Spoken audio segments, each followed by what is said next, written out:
Hello, everyone. Welcome, welcome.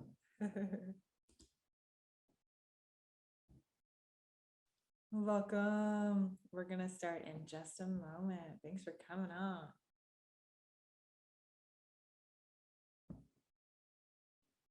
Hello.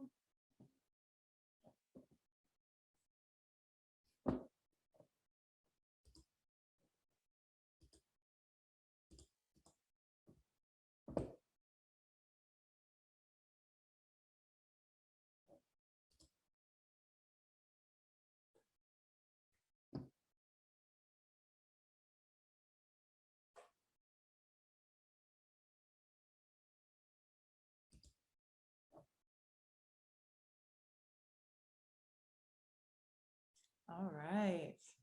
Welcome, everyone. Welcome, welcome. Welcome to the Animation Builders Virtual Summit. I want everybody in the comments to give me a little hello and tell us from where you are tuning in from. So just put in the comments a quick hi and where you're from.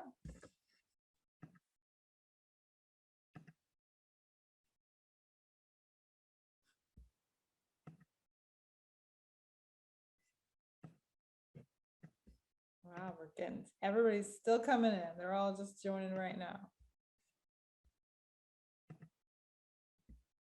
Okay, we're getting everybody's here. Let me just look.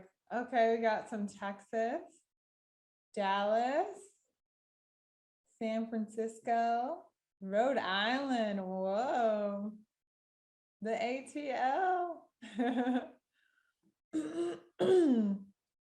Awesome. We're so excited to have you guys here. Okay, let me just make sure everybody is in the meeting. And I think we have everybody in the meeting who is on right now. Okay, awesome.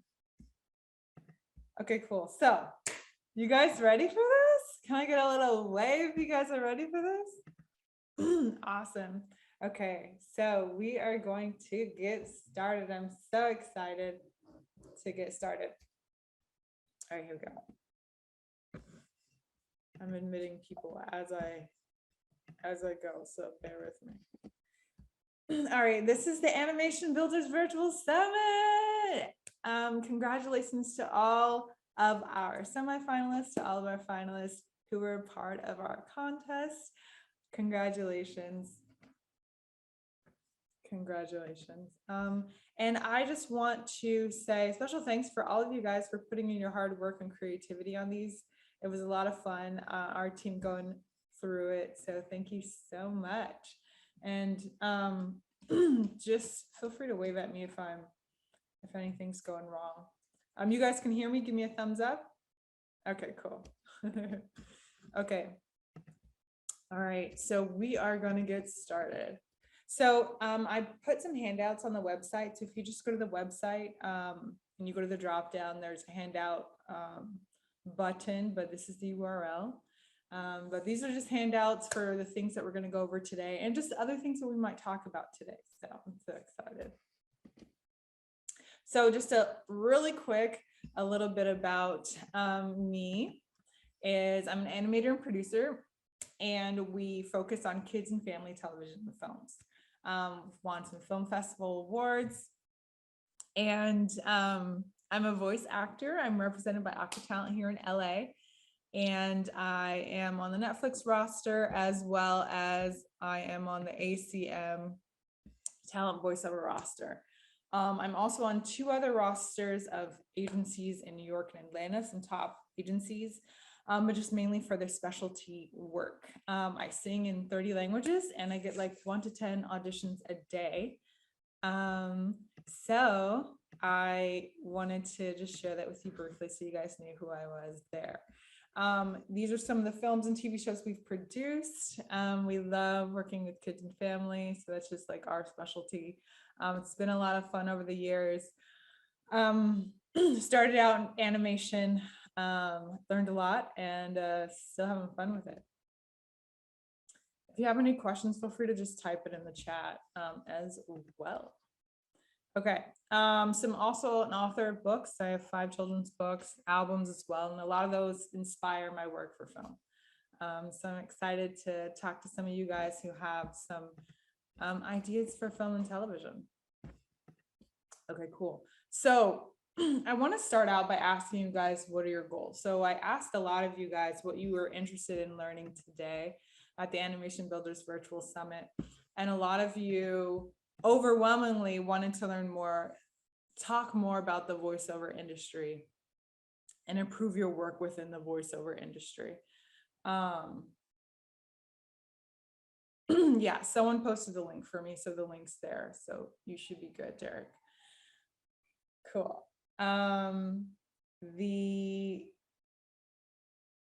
So overwhelmingly, you guys were asking about voiceover work. So that's what we're going to talk about today. We can also talk about animation, but just feel free to let me know.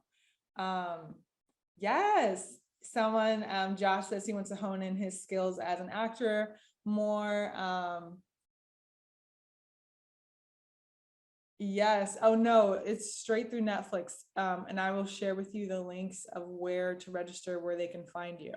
And I'm going to share with you all of that as well. Great questions. But a lot of you guys were saying a lot of your goals were to book more work, to get an agent, to improve your voice and acting skills. And like 2 of you said, produce your own project. So I'm going to honor what you guys are asking to talk about. And we're going to talk about that stuff now. I'll touch a tiny bit on animation because that's what I like. I'm a little bit more technical and nerdy with some stuff. So I'm going to try to like back it up and talk more about the voiceover work. So I'm excited that you guys are here. Let me just admit 2 more people. Okay, so within the goals that you guys are sharing, that you guys have, thank you for putting them in the chat to just improve your voiceover and learn how to really mark your, I love that.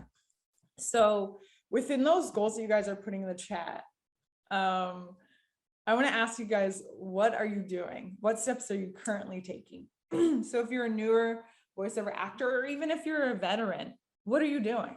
Are you marketing yourself? Are you just taking the auditions that come in your inbox?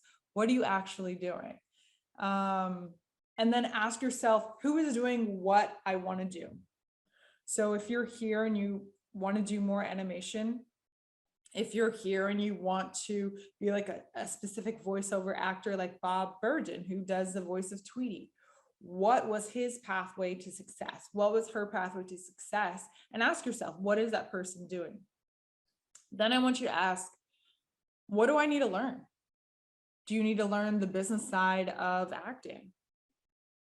Does that resonate with anybody? Put your hand up if you want to learn the business side of the acting industry. Okay, I feel you. So who can teach you that? Who can teach you those specific things in those areas? Maybe you're really wanting to hone in on your writing skills. That's a different person. Okay, that's not necessarily the person that you're looking up to, but you also have to look at what is their success rate of helping other people. Maybe they can get themselves there, but what's their success rate of helping other people? And those are who you want to go to. And we're going to talk to some of those today with our industry insights interviews. I'm so excited you guys to talk to them. And then what audience do you need? So this is the big thing that I've been hit hard with in my business, as well as in my acting career. And it's audience. So every business is, you need to build an audience. And that kind of sucks, right? Because some of you guys aren't on social media, and I love you for it. But sometimes you want that privacy, right? Sometimes you just want to be in your little cocoon and just do your voiceover work and have nobody bother you. But the truth of the reality is, for every business, the most important thing is your audience. Every business, you as a voice actor, you as an actor, you as an animator, you as a film creator, that's the most important thing, is building your audience. And I'm being hit hard with that so much. I have a lot of businesses. I have an MBA in international business. I have a kids brand where we do events for kids and we do shows and concerts. I also have the animation company where we animate for film and television, as well as create commercials for brands and stuff like that. And then also I act. And you know what they told me? You want that financial bump? You want that influencer financial bump? You want to book everything? They're going to pick you because you have an audience. And that audience could be an email list. That audience could be social media. Whatever it is, you need an audience. That audience could be industry audience. So it's not all just social. I'm not saying you have to get on social media for not, but if you are on social media, you need that audience. You need an audience of producers. You need a network of casting directors. And you're going to hear from a couple of us today how much we spend on just networking with casting directors and producers as actors, as voice actors throughout the year, you know, to connect with them, to take class with them, just to get in front of them, things like that. So we're going to go over some of that today. So today, my big thing is my 3 ideals is what I'm going to talk about. Is my 3 ideals is one is overcome your fears. All right. And what I mean by that, I'm going to talk a little bit more about that, overcoming your fears. But number 2 is be open to constructive criticism. That's my second ideal. And the third is join a game-changing community, because you need community. So one, I'm going to say overcoming your fears. And I want to ask you guys a question, and feel free to answer in the comments. Okay. If you guys are writing, okay, so first, just show of hands or in the comments, how many of you guys have an idea for a film or an animated film or anything? Give me something in the comments or raise your hand. I see some of you guys with your hands raised. No worries. Oh, I need to invite some people. I see you guys with your hand raised. Okay, TV show. So a couple of you guys have some ideas for some animated films. I love it. I'm going to ask you this question. It's going to be a tough question, but you have to ask yourself, why aren't you sharing your screenplay? A lot of times it's because we need to overcome our fears. Why didn't you share your film idea? You're scared of somebody taking it. Why aren't we sharing our work, asking people to look over it? There's some fear there. Why aren't we going door to door asking for distributors or marketing ourselves? There's some fear there, right? Or knocking down the door of those casting directors, right? So ask yourself, who are you afraid of? Number 1, it's yourself. Sometimes we're really critical of ourselves. Is anybody like that, trying to be a perfectionist, rewriting that script over and over? Okay, I feel you. I see you, Claire. Thank you. What about the reviewers? So sometimes some of our friends are good writers. We don't want to ask them, hey, look at our stuff, or even finding a professional editor to edit our stuff. Reviewers. And then the industry. That can mean producers, that can be casting directors, needing to overcome our fears there. And then the public. Oh, this whole social media thing. I have to, put my face on and, record something and all this real thing. I hate reels, but I got to do it, so it's overcoming our fear in those 4 areas. Okay.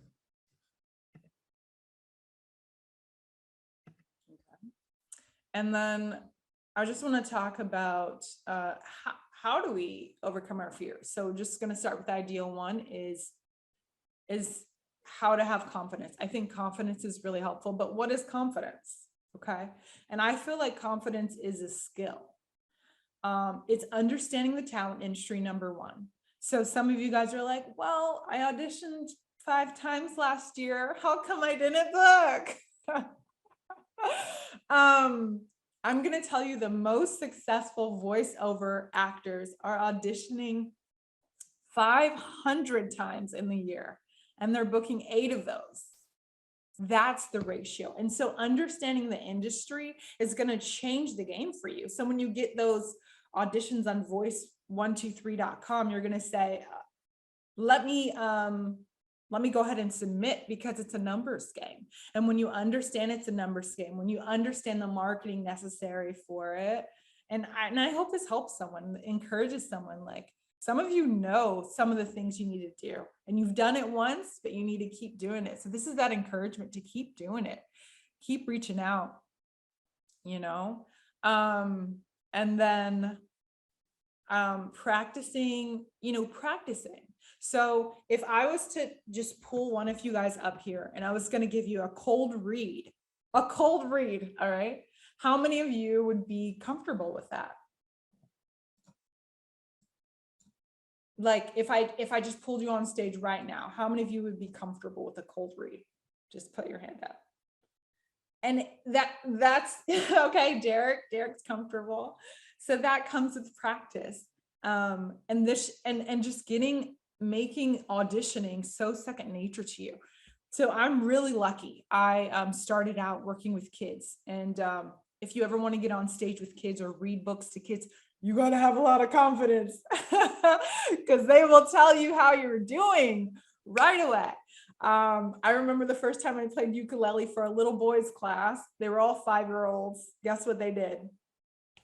Put their hands over their ears. It was like my first day with ukulele. I'm much better now, I promise. But you build that confidence. You know, I would read to kids, read at different schools, you know, get that narrator voice going. And you build that confidence where I'm no longer afraid to get in front of anyone. I mean, if you're comfortable around reading to little kids, okay, you've got some confidence. All right. And so it's that repetitiveness of doing your audition that's going to really boost that confidence. And just understanding that this business has ebbs and flows. You know, like, have you heard that? Okay. So we started out, we talked about what are your goals? The second thing we asked is who are you looking up to, right? And their career. Have you ever looked them up on IMDb? I have like 20 people that I've looked up on IMDb. I looked at their stats. All right. When did they book those video games? Okay. So I see they booked 2 in 2017, 1 in 2018, 3 in 2019. They only booked that many, you know, or if it's like, if you guys are voiceover actors, series regular, when were they working? When were they not working? Understanding that it's an ebbs and flow business and it's not just constant might take down that like pressure you're putting on yourself and like stress, and understanding that it is a numbers game and I gotta be auditioning 500 times. And what do I need to be doing to get that many auditions so I can get those, you know, bookings this year? All right. Love it. Any quick questions you guys have? If you could just put it in the chat and I'll answer it. I'd be nervous. I'd love to practice. I know, right? I'm a retired reading teacher, which I read out loud to children for over 24. Heck yeah, Susan, that's kids are the best. Well, I think. Awesome. Yes. I love kids because you can just be honest with them. You don't have to like smile all the time. They're cool with you, like, you know, being tired. Okay. So top tips for your reels. For your animation reels. Thank you guys for submitting. Your creativity was awesome. Chashi says she worked with kids for 3 years. Your creativity was awesome. I love it. But I think here are some tips that really helps me as an voice actor to improve is put your best work first if you're doing a reel. So some of you guys send in your reels. Some of you guys read the details and sent in like one character, which is great. Either one was fine. But put your best work first in your reels. The most interesting, exciting that will pull them in. Wow them in the first 3 seconds. And you got to remember that. And this is also for auditions. So when you're doing 3 takes in an audition, put your best, wow them in the first 3 seconds. If it starts with music or sound effects in the first 3 seconds, you're kind of losing time. So you got to hit them hard with your best thing, that first 3 seconds, whether it's your comedy, whether it's that emotion, but it's got to be you. So just consider that. I think I had to wait like 4 seconds for some that were just playing music or something. So I thought that would be a good share for you guys. Your voice needs to be the first thing that they hear. And then keep it around one, like if you have a reel, I mean, everybody has their own opinion, whatever, but 1 minute is great. So your segments can be like 10 seconds to 20 seconds long. And then ask for feedback. Before you send it to an agent or manager, send it out or have it as a reel, just ask for feedback. And now we have this Facebook group. We're going to be doing these weekly showcases, and we're going to talk about different stuff. You can get feedback. Anyone can jump on. We're going to help each other out.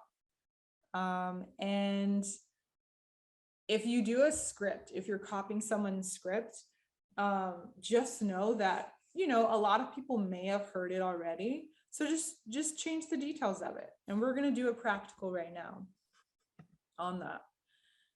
So let's do a live exercise. This is the copy that I want you guys to work on. I want you to personalize it and customize it for yourself. So you're taking a public copy. This is a narration copy. It's easier. I just wanted to keep it easy. I don't want to give you like lines or something. Just want to keep it easy because this is part of animation, is narration. So I want you guys to change the words here. I'll just read it to you first. Once upon a time, in a supernatural kingdom surrounded by a vast valley, there lived a young squire who dreamed of becoming a knight every day. The squire carried out his daily duties, patiently waiting the day he could prove his worth and pass into knighthood. I want you to change all of the text that's underlined and make it your own. And then I'm going to call on you guys, 2 people who've written it in the chat, to come on and share it. So we're just going to give you guys a moment. Just type it.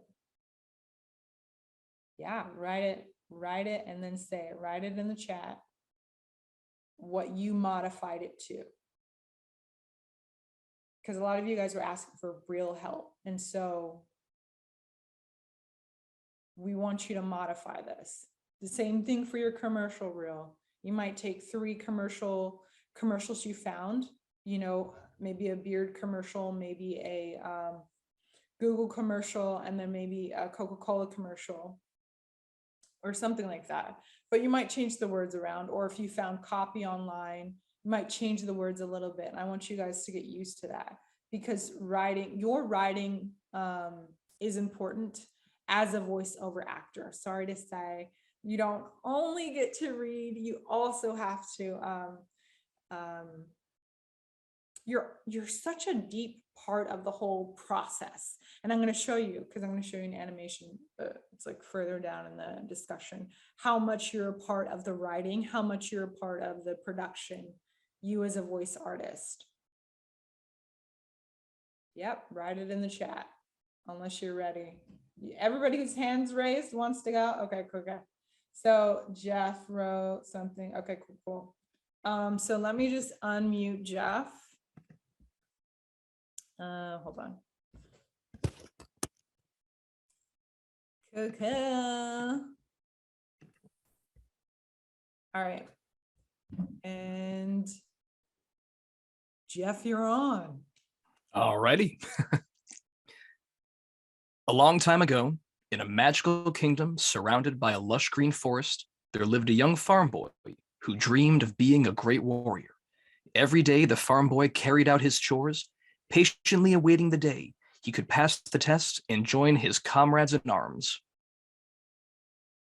Oh my gosh, I loved it. What did you guys think?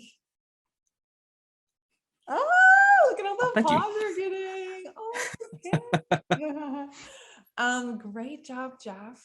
Loved it. I thought it was great. I thought it was a great read.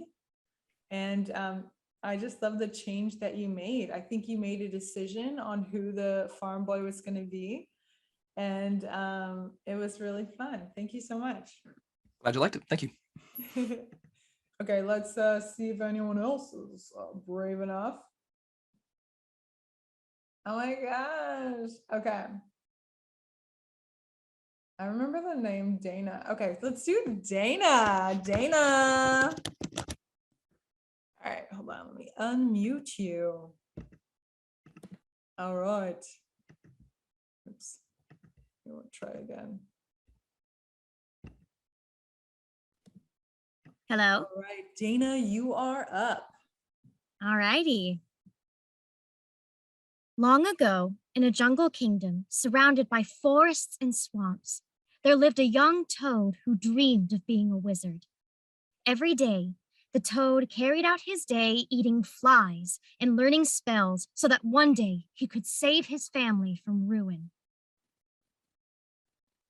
Ooh, okay, Dana, are you a singer? I am a singer. Okay, Dana, can you give us a little song somewhere in there? Putting you on the spot, start over. No Okay. rules, but you have to sing sometime in this thing. Okay, so like start the narration and like go into song. I'm not going to give you any rules. That's all I'm giving you. Go. Gotcha. Long ago, in a jungle kingdom surrounded by forests and swamps, there lived a young toad who dreamed of being a wizard. Every day, the toad carried out his day eating flies and learning spells. Oh,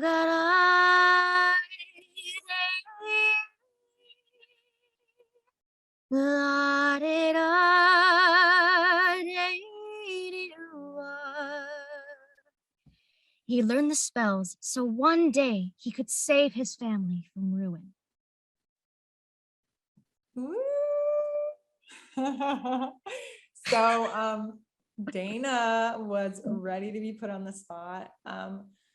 She has a great voice. I already knew she had a great singing voice, so I just wanted to share that with you guys. Thank you. Because animation involves a lot of singing too.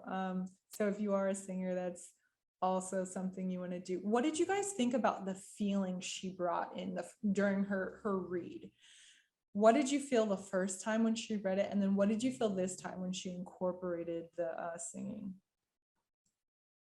You can put in the chat.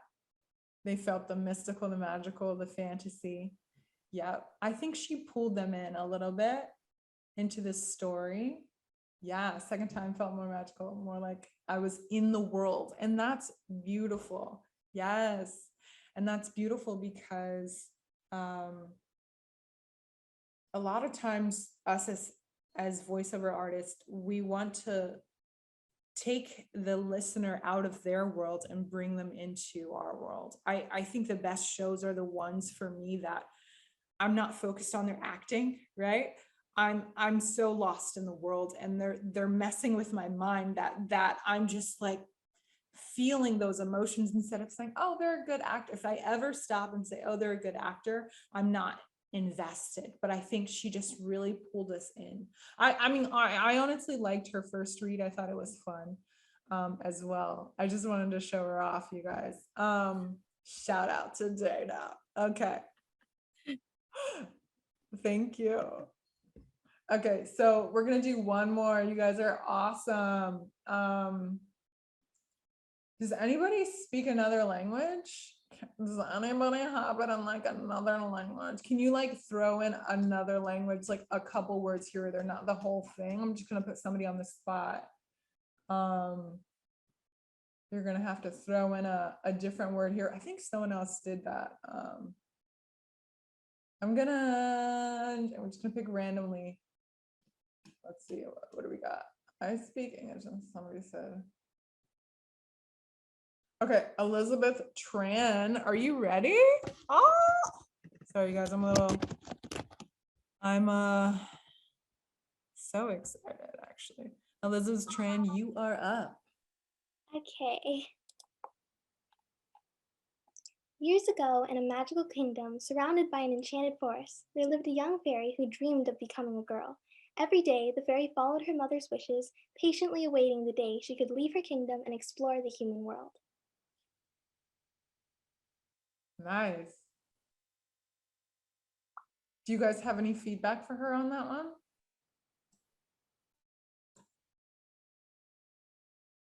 Slow down a bit, they were saying. They were saying slow down a bit. And then Elizabeth, I want you to imagine what you're saying. Can you do that for me? Imagine that you're standing there and you're looking at this kingdom that you're talking about, and you're surrounded by enchanted forest. And then I just want you to like, just take your time. And can you read it one more time? Let's see, ask it on you. Okay. Years ago, in a magical kingdom surrounded by an enchanted forest, there lived a young fairy who dreamed of becoming a girl. Every day, the fairy followed her mother's wishes, patiently awaiting the day she could leave her kingdom and explore the human world. Nice job. That was better. Everybody's nodding. That was a lot better. We felt you were there just by you imagining it. That little change helped you so much. I want to hear more, but I'm gonna move on. Sorry, guys. I'm sorry. Okay, we have time at the end. All right, we're gonna move on. Thank you so much. Great job. Okay, ideal 2 is be open to constructive criticism. So within this ideal 2, it's about training, taking class and building the community that you need. So within that, being open to constructive criticism from reviewers if you're writing, being open to constructive criticism from the industry, from casting directors, from producers, also being open from the public. Ooh, dreaded social media, right? Okay, so I hope this is going the right way. Okay, so if your goal is to book more work, all right, which I got a lot of those comments in my little survey before this. I think a lot of us need to improve on 3 things to improve our industry technique. So what does that mean? Do you understand that there's a marketing side you need to do? Even if you have an agent and a manager, all right? Do you understand that there's a whole side of showbiz where you need to be taking it and treating it like a business?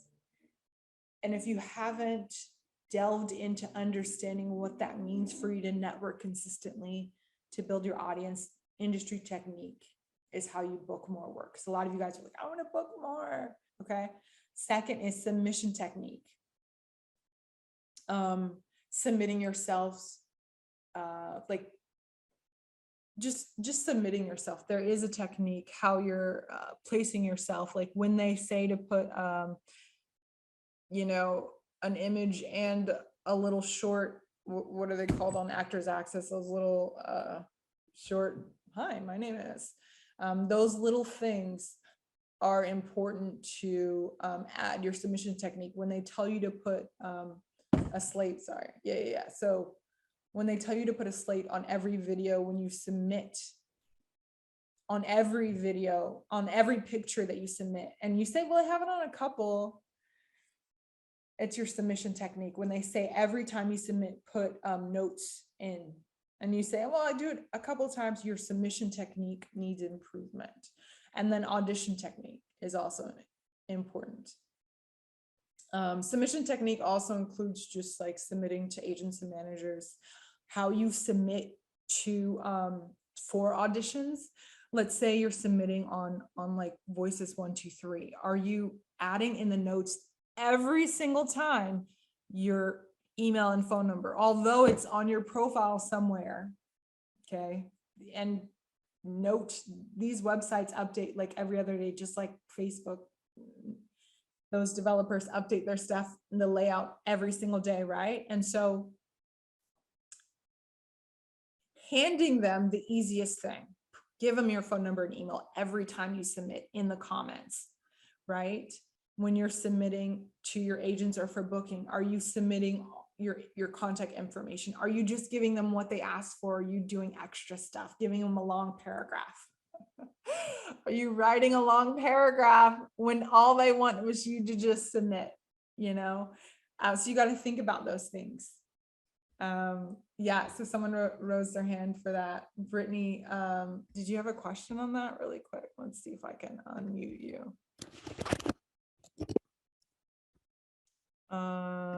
Okay, Brittany, you're on. Brittany, you are on. I'm trying to unmute you. Or you could type it in the chat, Brittany. Did you have a question?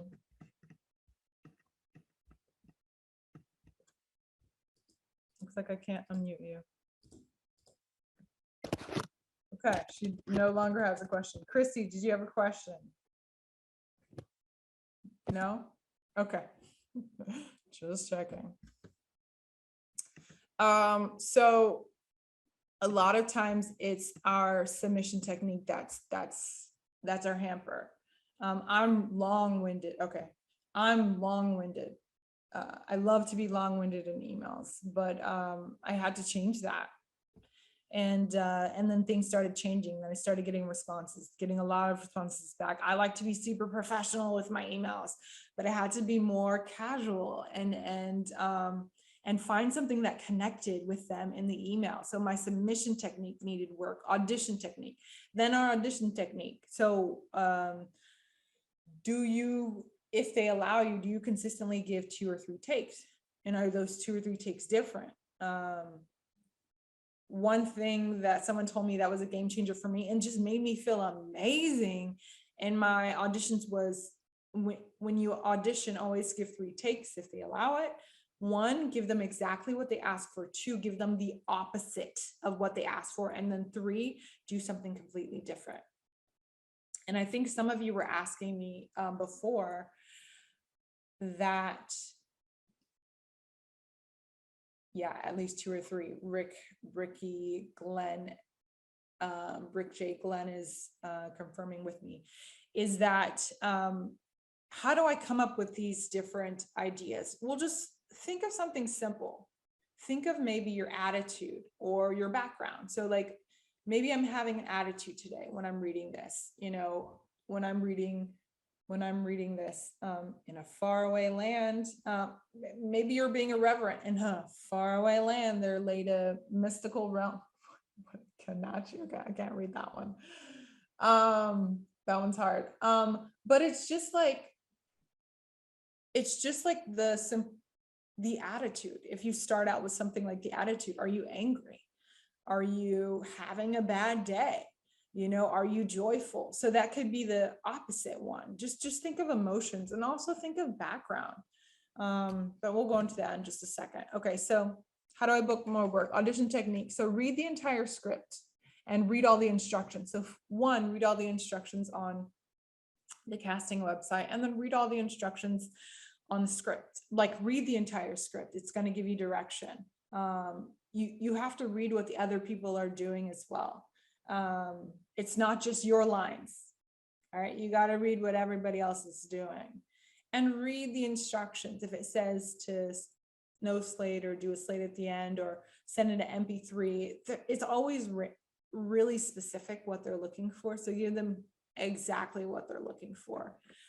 So ask yourself, in the last 20 auditions that you've done, raise your hand. Did you follow the instructions? I just want to hear from you guys. In the last 10, did you follow all of the instructions? Okay. Good. I love it. And then the second, okay, so some people want to improve their audition technique. So I'm just going to go over really quick. So is that cool? Is that cool with you guys? Some of you guys are advanced. Some of you guys are like not there. I just want to make sure if that interests you guys. So I was taught to put together a process that you're going to do for every audition. So I'm going to give you 7 things to do every single audition. You're like, well, I get 2 auditions a day. Do this every single time. Some of the stuff you might do in the beginning of the day or the night before, but I just want to talk about this. So every single time, read the entire script that they give, read every single thing, and then read all the instructions to break down the beats.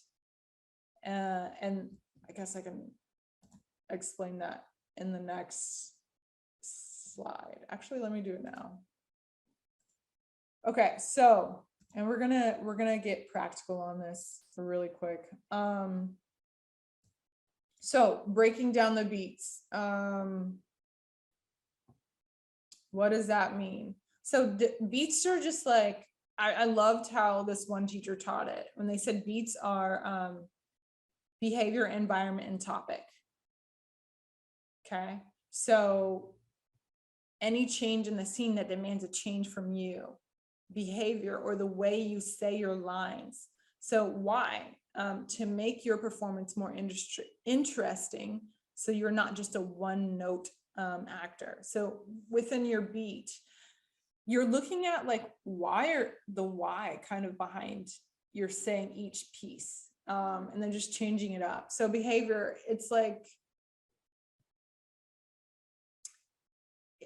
did something demand a change from you? When they said a line to you, did it demand you to change? How do you feel about what they said? Like, so if I'm talking to, who's this right here?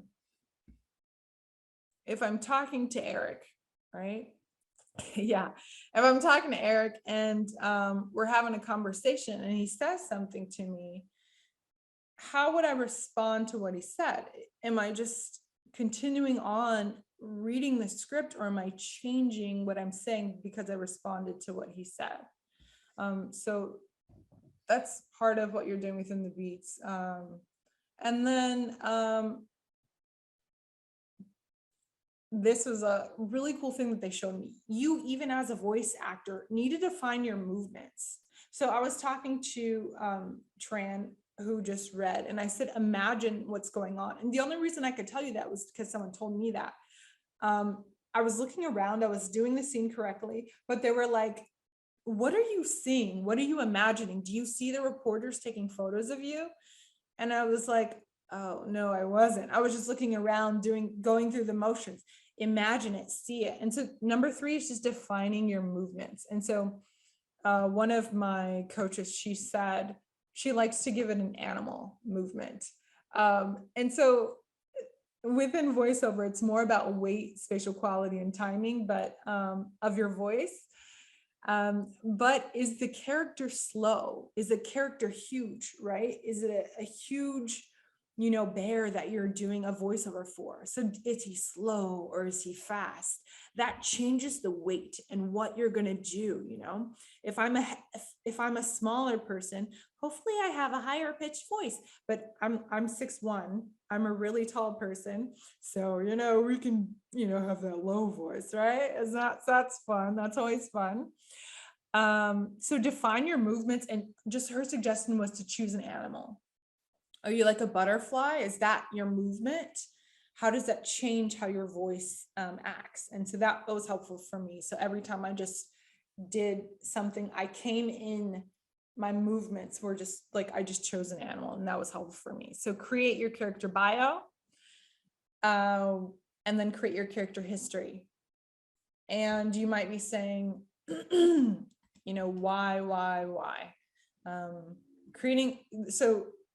Usually the character bio is given to you, but a lot of actors create a character history, and that's like, where were they born? Why do they have a relationship with this person? Where did they meet this person, and how is the relationship? Let's say you're married to someone. How did you guys meet? Do you like that person? Do you like being married to that person, right, in the scene? And so just really understanding that. And then just stress release. For me, this is helpful. I think a lot of times people don't realize their emotions come into play.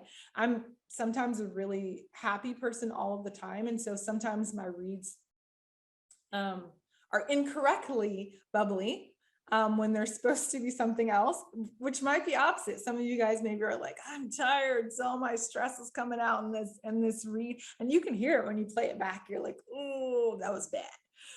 Right?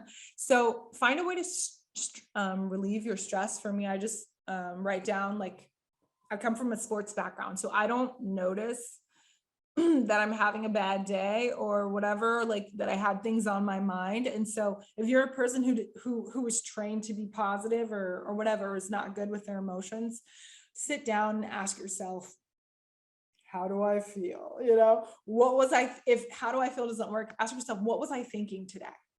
So if feelings isn't the word for you, stress isn't the word for you, what was I thinking today? Some of you guys are not honest that you're like angry all of the time because you don't act out in it, but you need to write down, what was I thinking today? You know, for me, I woke up at 3 a.m. and I was thinking about how I can throw my upstairs neighbor out of the window because he just like, he's really loud. I'm gonna make a animated comedy about him. I have no idea. Like, is he bowling up there or what's really going on? Like, it's just, I keep telling myself like, don't make a cartoon about it, don't, but like, it's gonna have his name and everything, like, no shade, like, anyways, and then pump yourself up, find something to pump yourself up, to find your favorite song and then pump yourself up before you do these auditions, right? It would be a hilarious you don't know like the things I imagine that he's doing. Like sometimes I'm like, is he salsa dancing? Is he like rearranging? He rearranged his furniture, I promise, for 8 hours one time. 8 hours, like this kid doesn't sleep. Anyways, oh my God. But find music that's gonna pump you up before you do your read, just like your favorite song, you know, hopefully positive, not so negative, unless you're trying to get sad. And then 7 is talk, walk, and see your audition process succeed. So like before the audition, sit there and be like, okay, I'm gonna do this audition. It's gonna be great. I'm gonna read the lines. I'm gonna be awesome. I'm gonna be a one record wonder. It's gonna be awesome.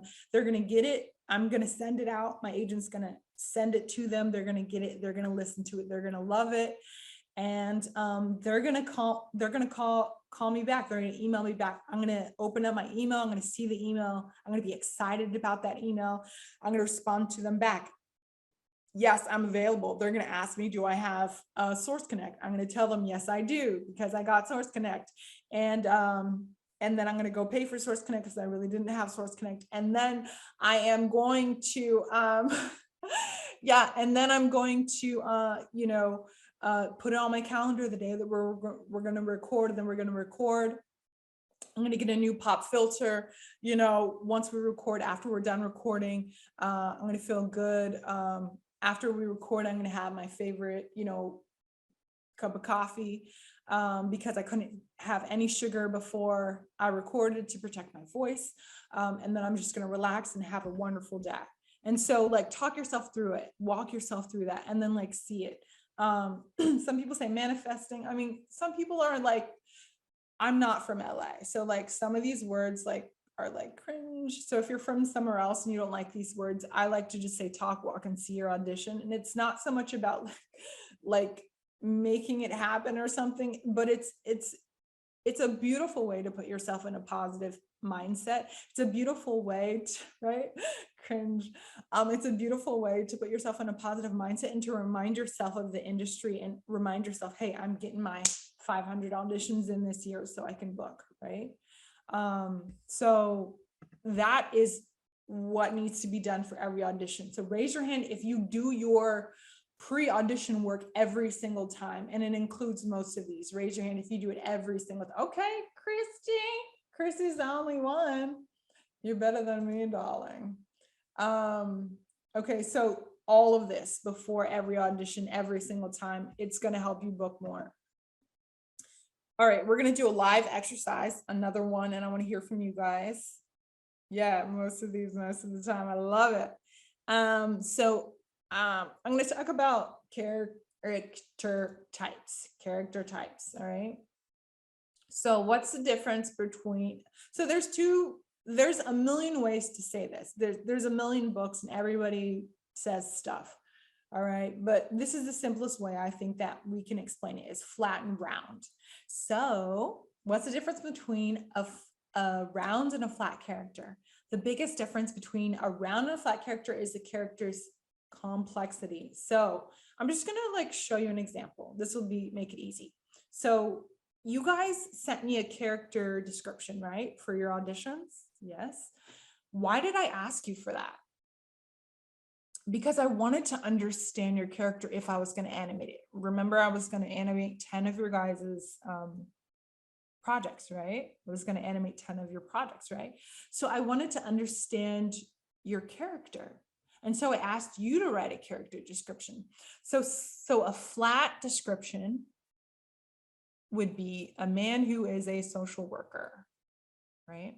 A round description would be a man who is a social worker because he was ripped away from his family as a kid because the social worker was too busy to investigate his mom's ear visit. So he wants to make sure others have a better experience. Okay, there was a lot in that. They were like, whoa, okay, I feel you. I understand you. Okay. And then another one is flat is a young girl who loves her dolly. Cool. That's a character type. And that's great. But not for your audition, not for what's in your head. A young girl who takes her dolly with her everywhere because it was a gift from her recently deceased mother. It's like, oh, okay, we understand the attachment to the dolly. That's going to change how you say it. That's going to change how you do your read. A lot of you guys have like really cool high-pitched voices, but there's the first character might be a happy kid. But the second character is like definitely somebody who's like dealing with stuff and needs to work through something, right? So there's going to be some desperation in her voice, you know, and that's what they're looking for a lot of times. So booking more work is writing your character descriptions and making them a little bit more round. Great job for you guys who had some really awesome character descriptions. Thank you. And hey, maybe this can help everyone else. So I'm going to give you a live exercise. This is a film that I was in. I was an actor and a voice actor. So I'm going to share with you more at the end. Voiceover actors, you are not just gonna, your contribution to the project is not just your voice. Your acting, yes, is also a contribution. Right? And so how many times have you seen someone, I'm going to show you live what it looks like for me when I animate you guys. And have you seen those films where, you know, Pixar or whatever, they record the people and then they change the animation to fit their facial expressions? That's what we do. So you're not just a voiceover actor. You need to be acting. If you do all your reads like this, even though I have a high-pitched voice, I'm still happy. We're going off your expression and we're changing the story because of how you delivered it. If you change the character to be a desperate little girl talking about her dolly, we can't have her walk into the scene running joyfully. We're going to change it as the animator to match your read. I don't care if we already animated it. So you're such a big part of the production process. You're a writer. You are part of you're like animation direction. You're directing us on what to do.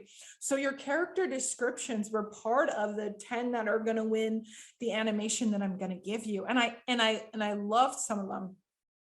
And a lot of you guys are funny. And after I could tell you were funny within 3 seconds. And then I went on your profile and found out a lot of you guys were comedians. But I can hear it right away, but that changes the delivery. And so we want you, we're looking for you. We're not looking for someone else. We love your voice. Some of you, I could tell you're not, the voice that you were giving me, you weren't as sure about. A lot of you guys were really sure on your voices. Just a few of you, were not as sure on the voice that you gave me. I could tell it was a new voice. You were trying to give me an animated voice, but I could tell it wasn't there. You were in your head and I was seeing you in your head saying the lines instead of you pulling me into the story. Anyways, so creating a character history. This is a film that I was on that I was an actor and a voiceover actor. I had to do both. I want you guys to write a character history for this character. I'm interested to see what you're going to say. you're writing a character history for Maddie. This is a breakdown on Actors Access for this actor, voice actor. And I want you to write a character history for them and put in the chat. This is going to help some people who aren't so, who are like, what's a character history? Why am I writing it for these voiceovers that I'm doing? But you're writing a character history for Maddie. So this is what you see on Actors Access. Maddie, 22 to 28-year-old, African-American, Black, female, slim. Female Maddie is a strong, purpose-driven young woman with thriving business, including a martial arts class. Write a character history for her and put in the chat. And I want to hear from you guys. Thank y'all.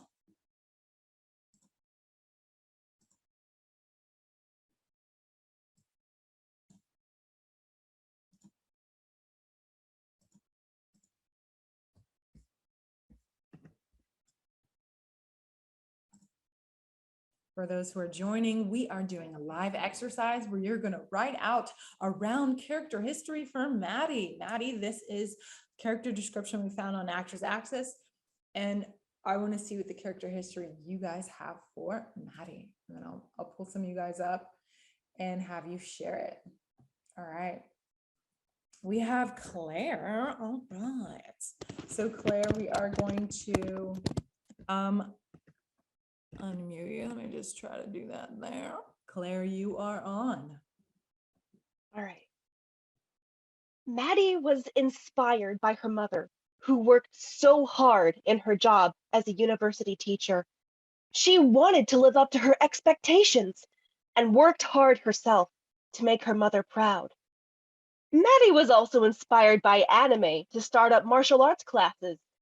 The shows she watched made her feel inspired and powerful, and she wanted to share these feelings with others through martial arts. Nice. I love that you said, I love that you gave her a job. Okay, Maddie was inspired by her mother who works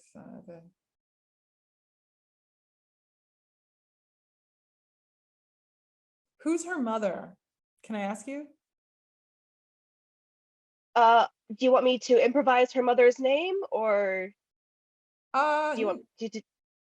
Just what were you thinking there? I saw her mother as someone who was, back in the past, someone who has sort of struggles and worked her way up and got into this incredible position.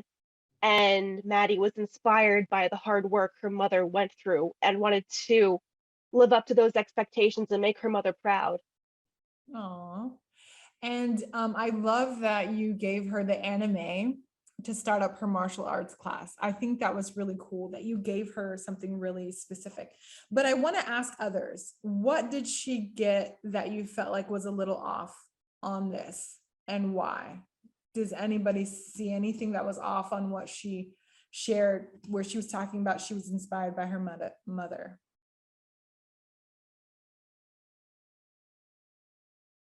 Anyone? So I'll tell you, Claire, you did a great job. I loved your character history. But one thing you missed was you didn't read the entire breakdown. So at the John, it says John is Maddie's father. He's divorced. His wife left him and his daughter 10 years ago, and he's never tried to love again until he meets Kayla. So there's something going on with their mom. It seems like the dad's in the picture, but the mom isn't. So that's the only thing that you based her character off of, her inspiration off of her mom. But I don't know that you read. Did you get a chance to read what said for John? No, because when it said right around character history for Maddie, I only focused on the Maddie part. Yes, and that's what I wanted to teach you guys, was reading the whole script, reading the whole breakdown for everyone. That's going to help you connect, because you're going to get on set and they're going to be like, I mean, I went on set and I was like, this is how I feel about you. I told Kayla, because she's supposed to date my dad, John.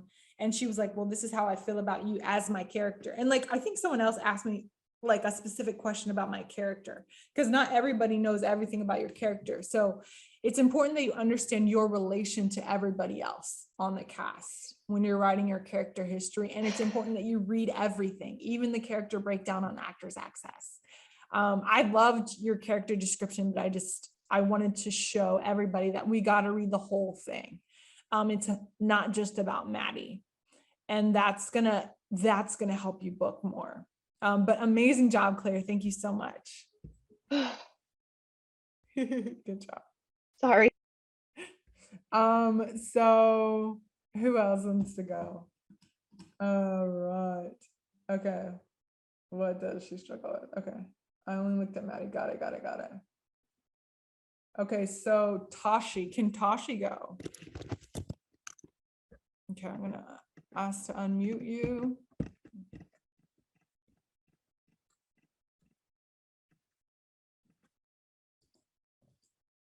Is it letting me? Tashi, are you there? You might not have the capability to unmute yourself. Well, Tasha, do you have a mic? No. All right, I'm just gonna read Tashi's really quick. Okay, Maddie grew up in a strict household that put hard work and good grades above all else. Her father, John, was an immigrant who thought worth was only in success because his wife left him for not being as successful as she thought. Okay. Tosh definitely read what was going on. Her worth as a child was up to how well she did in school and in extracurricular activities. Perfect. She has been, so you read that she's African, and you know a little bit about African culture. She had very few friends and didn't have a lot of time for socializing. So instead, she took up martial arts as her only outlet. When she was feeling down or angry, her time and dedication made her black belt in only 2 years. Love it. Good job. So about that, I just felt like they read about the father, John, and they incorporated the fact that she's African in some way. Although African American, her parents were African of some sort, and so that was pretty cool. So thank you, Tosh. Not sure where you are on this, but thank you. Great job. Right. Anybody else want to go? Let's see. Round. Yeah, that was round. That was very round. Okay, let me see someone else. Eileen. I don't think we've done Eileen. So I'm gonna ask to unmute Eileen if you have a mic. Okay, Eileen. Hi, how is everybody today? Great. Okay, so let me see. So Maddie is a hard worker and she has many talents, but she's had to work for it. And she's close to her family and her friends, and she's protective of them because they protect her. And her life has not always been easy. Her mom left early. Her dad is very supportive. And yet it's not like lovey-dovey. It's family. It's supported, but you're not always expressed. And she is free when she's moving, and she loves to run and dance and punch, and that's why she really loves her business of martial arts. Let me ask you guys, did you believe her? When she was talking, did you believe her? Yes. I mean, I did. I felt like you genuinely, like at the end, you were like, it like helped her be free and move. I felt like I connected with you on that. I felt like you were connecting. Like, I felt like you saw that in your head, that it let her be free and move, you know? And I thought that was awesome. Thank you so much. Thank you so much. This is a great exercise. We really connected with you on that one. So thanks. Okay, cool. So we're just going to move on. So just a quick reminder to read everything. So I'll tell you the character description that I had for Maddie. I just wanted to see if anyone else you know, was this roundest mind. Of course, I did this. I had a little bit more time than you guys, but for her multiple businesses, I put, okay, this is what I wrote. When I turned 8, this is what I wrote. When I turned 18, my parents split and my mom only talks to her kids. It was hard on my dad. He looked for her for a long time. Because of that, she stopped talking to us. It was hard to realize how unhappy she was, but she never really worked on it. She just planned on leaving. It hurt because I tried to not let it mess me up in my relationships. Thankfully, she thought of us and waited. I'm grateful to her for that. Like she waited a little bit before she left us. So I can't be mad. She honored her life for me. My dad and I got really close during that time when she left. He wanted to make sure he knew he loved us throughout the entire time. And we even went to counseling to make sure everything was resolved. So he's like overly trying to be like loving because my mom left.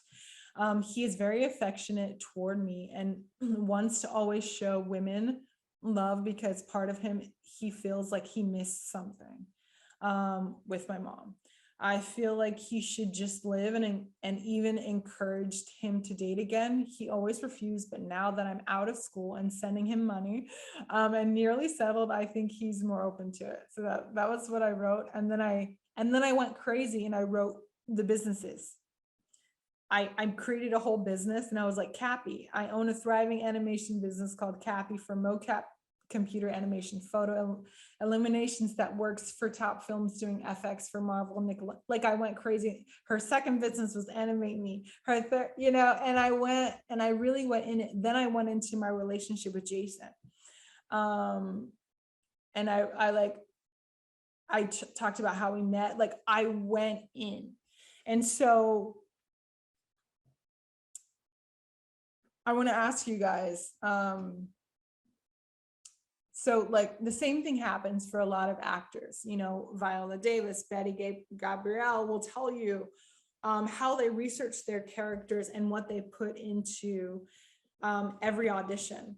And so I just want to bust some myths. Myth is that I'm just a voice actor. All I do is read lines. The truth is most scripts are open for improvement. And you can change the final writing by your delivery, your conviction, and the backstory that you create. Myth 2, my character history will never be used in the final product. Truth, you can change the final product by the same thing, but I'm going to tell you right now, I changed my character. They were just looking for a martial artist. I do kickboxing, and because I do kickboxing, they changed the script to make it a kickboxing project that I was teaching a kickboxing class. They even made t-shirts that said Maddie's kickboxing. It wasn't a martial art, like a main martial art that you would think, kung fu or something, but it changed because of what I did. You might say a myth, I'm a voiceover actor only. No, you're a writer, director, set designer, and assistant producer. I was supposed to have a voiceover, a long monologue voiceover in the film, but I memorized it. And because I memorized it, instead of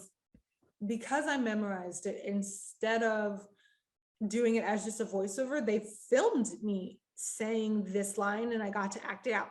They completely changed what they were going to, the directors were professional. They had their whole vision, but because I had memorized that long monologue, instead of recording it like that, they recorded me on site doing that monologue. So it changed the film. So I want you guys to know how much you change it by your delivery and how much it's showbiz. You're so much more than a voice actor. And I want to hound that into your head that you are a writer. You are a set designer. I even brought little gifts for people on the set just because I like giving gifts. That's how I am. And I got them this little key that says like love or whatever, because I was supposed to get married in the movie. And they're like, oh, we're gonna use this as props. They used my gift. They were like, no, don't give it out to everyone. We're gonna use this. So I became an assistant set designer, So you guys get to change so many things by just making those choices in those beats and bringing some conviction within what you're doing. So here's a bonus. It's an industry insights interview with Julie. Julie's gonna share with you guys. She is a voiceover actress and a coach. Today, we are going to welcome Julie Madalena. She is going to answer our industry insights question for today. Our big question for you, Julie, is what are your top 3 tips to voice over actors? Thank you very much. I often get asked this question, and I actually address this topic regularly in the classes that I teach to upcoming actors or actors that I'm working with for the first time. And very often actors will say to me, I'm interested in doing voice acting. What advice can you give me? And these are the 3 things that I say in my classes and every time somebody asks me this question. So I will say the top 3 things and then I will break them down a little bit, okay? All right. The first thing that I say is take acting classes. And the second thing that I say is do some theater work. And the third thing I say is to get involved in improvisation. Now, improv has been a huge part of my life since before I even started acting way back. I started on camera and I had learned to integrate improvisation into all my work because of some directors that I'd worked with on camera. And then when I started doing voiceover work, I saw the value to being ready and being flexible. So it is a very high priority on my list, and it is something that the voiceover industry has come to embrace more and more, particularly in the last 5 to 6 years, maybe 7 years. It is a very huge part of what casting people and agents look for on voiceover actors' resumes to make sure that they have improvisation experience. So let's start from the top of the list, acting classes. Now, of course, I start with that. It seems like a no-brainer, except for the fact that a lot of voice actors think, oh, I have a great voice, I should be able to do voice acting. Well, just the name of the aspect of the career, voice acting, suggests that there's more to it than just having a good voice. So most of us started at that place. I know I did. Oh, you have a great voice. You should do voiceovers, you know. But now what we have come to respect and value about being involved in the voiceover industry is you do indeed need to know how to act, particularly being able to break down scripts, develop a character, follow directions, some basic things that come with being an actor. So I say take acting classes to get technique. Now, what I mean by that is get technique as an actor. So if you find yourself taking on characters and you're trying to develop the character or trying to break down scripts, that's a skill set that actually needs to be developed. Some actors may be very intuitive about how they approach their character building. Others might be very analytical, but either way, both are requiring some skills to come into play. So when you take acting classes, you're getting to know yourself as an actor. You're getting to know some of the choices and tools that are out there to employ when you are sitting in front of a script and you don't know what to do. And you also are developing skills that will allow you to be directable or easily directed when you're on the job. So I say take acting classes to get technique. And these techniques will come in handy if you run into trouble when you're on the job, or if you run into trouble, you're stuck and you just don't know how to get into this character or how to develop it. These tools are essential and they'll help you move into a category of being more competitive as a voice actor if you develop yourself as an actor. Okay, so the next one, theater work. All right, so theater work is about getting on your feet. Now, I'm super passionate about this part. I came from a theater background. I came from a dance background. So I was used to being on my feet, performing live, and having to be in my body. So being on your feet and being in your body are two very important things to explore, so that when you get behind a mic, you are more than just the sound coming out of your mouth. And this is something I spend a lot of time with the actors that I work with, whether in class or private or directing, to help an actor get comfortable in their skin, and then to take it a step further, getting comfortable in the character's skin. And that's a very interesting nuance that needs to be understood. So before we kind of follow that rabbit trail, when you get on your feet, what happens if you're doing theater work is you are getting comfortable with how the character functions in space and time. So you're getting a chance to embody a character that is interacting with a tangible space, tangible partners, tangible framework around you of walls and windows and doors and props, set items, and being able to see how that changes your read as an actor is a huge detail. The other thing that happens when you get on your feet, and again, one of the reasons why I encourage the theater work, is you begin to understand that each character is going to move differently and respond differently based on, again, the space and time, but also based on their physicality and also based on how they're interacting with the other characters. So it really does inform the way you move through the copy, the way you move through the script, the way you move through the story. And once you get comfortable doing that, and it is like muscle building, right? Once you get comfortable doing that, it becomes easier then to move behind the mic, which is, the theater of imagination, really, where you have to imagine those things happening when you're developing your character and when you're doing the lines in character. You have to be able to translate those lines specifically based on the story, the relationships, and the physicality of the character, right?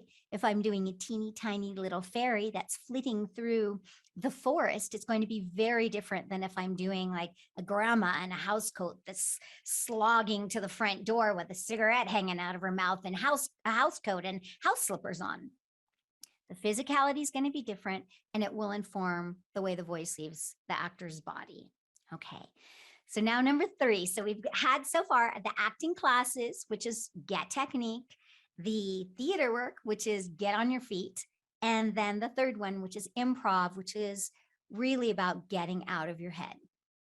Okay, so you may have heard this. It's a very common concept that actors, we get in our heads, and very often we get caught up in or bogged down by thoughts and ideas, preconceptions, limitations. We can take a lot of things with us into the creative process. So what improv does is it gives you a chance to shed all of that work that you do in your head, to shed all of those preconceptions, to shed all of that agenda, and learn how to function in the moment, which is beautiful. It's a beautiful gift to give a creative person. It's a beautiful gift to give a human being. Improv is actually one of those lovely gifts that can be used to heal trauma and PTSD and all sorts of things now. They're finding great, fabulous benefits of improv. But very simply, what improvisation does is it gives us a chance to be spontaneous, be in the moment, not work things out ahead of time, but just to explore and play. I love to integrate improvisation into my classes and my work with other students because it's a chance to get away from the words, get away from the structure of the rhythm and pattern of the dialogue, and explore how would that character speak or function in that situation, which gives you a chance to get into the character skin. Well, if you take that a step further and you're just doing improvisation workouts and improvisation classes, there's some very loose, and then it gets more specific parameters around what comes out of your mouth, and the discipline of thinking for yourself, but not thinking too much, letting go, playing, being spontaneous, and exploring is a wonderful skill to take now behind the mic when you have some structure given you by the character description and you have structure given you by the director or the producers, right? And you get behind the mic and the director may say, as I've said, hey, just vamp in character, just play in character for a moment. Just riff on this idea.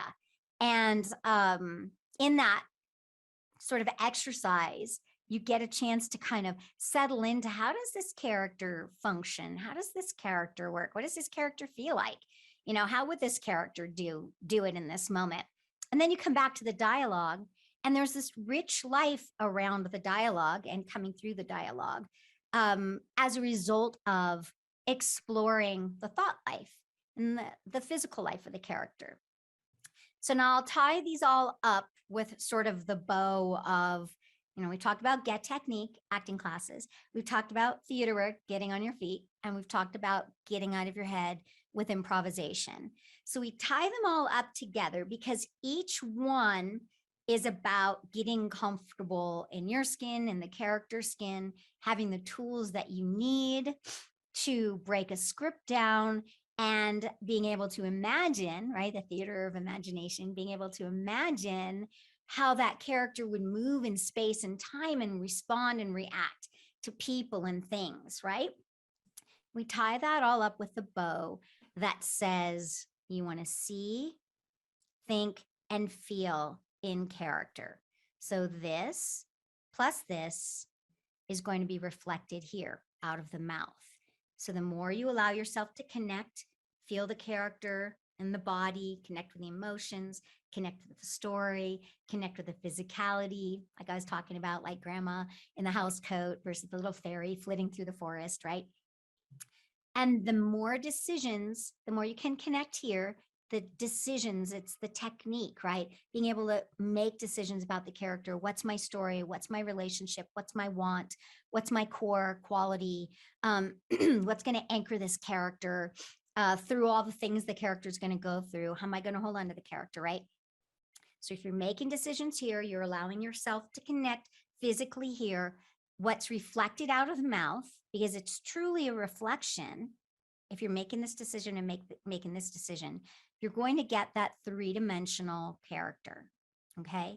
So it's back to that three, right? Acting classes, doing theater work, improvisation. It's going to help you make all of these connections, this plus this plus this, all right?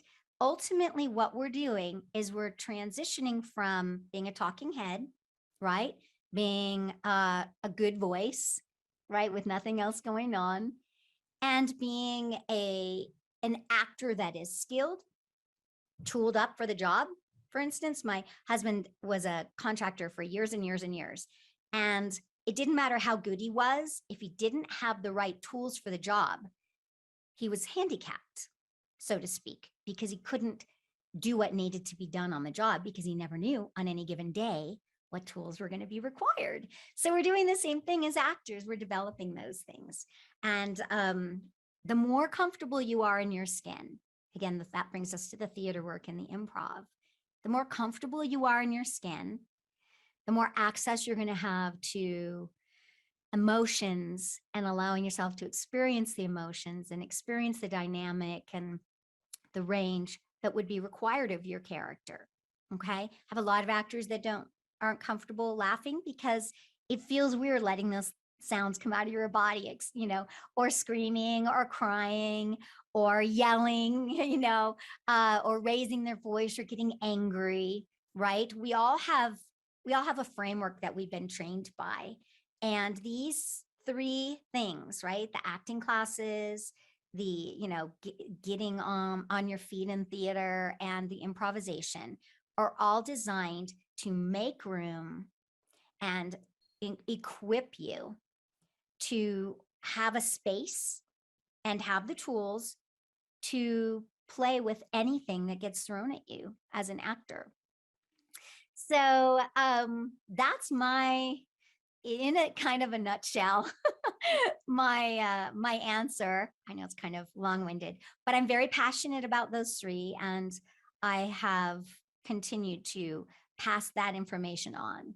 So you guys are getting my icing on the cake that I make sure that everybody gets to hear. Thank you for asking. It's fun to share. So she's amazing. She's a coach. I had her record that right before this. I hope that helped you guys. I think for me, sometimes coaches, when they say things, it's about saying it in the words that make sense to me, right? And so if if someone else says it, the same thing that someone else said, but uses different words, it makes sense. Did that make sense for any of you guys, how she was saying it? Okay, because she's a coach. She's a voiceover coach. She was recommended by an animation, specifically voiceover coach. She was recommended by my agents at Aqua. So she's pretty cool. And then Bob Burgeon. Do you guys know who this guy is? So he's the voice of Porky and Teeny. So we're gonna ask him some questions.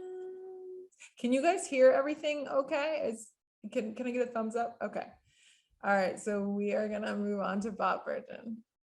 All right, today we are interviewing Bob Bergen.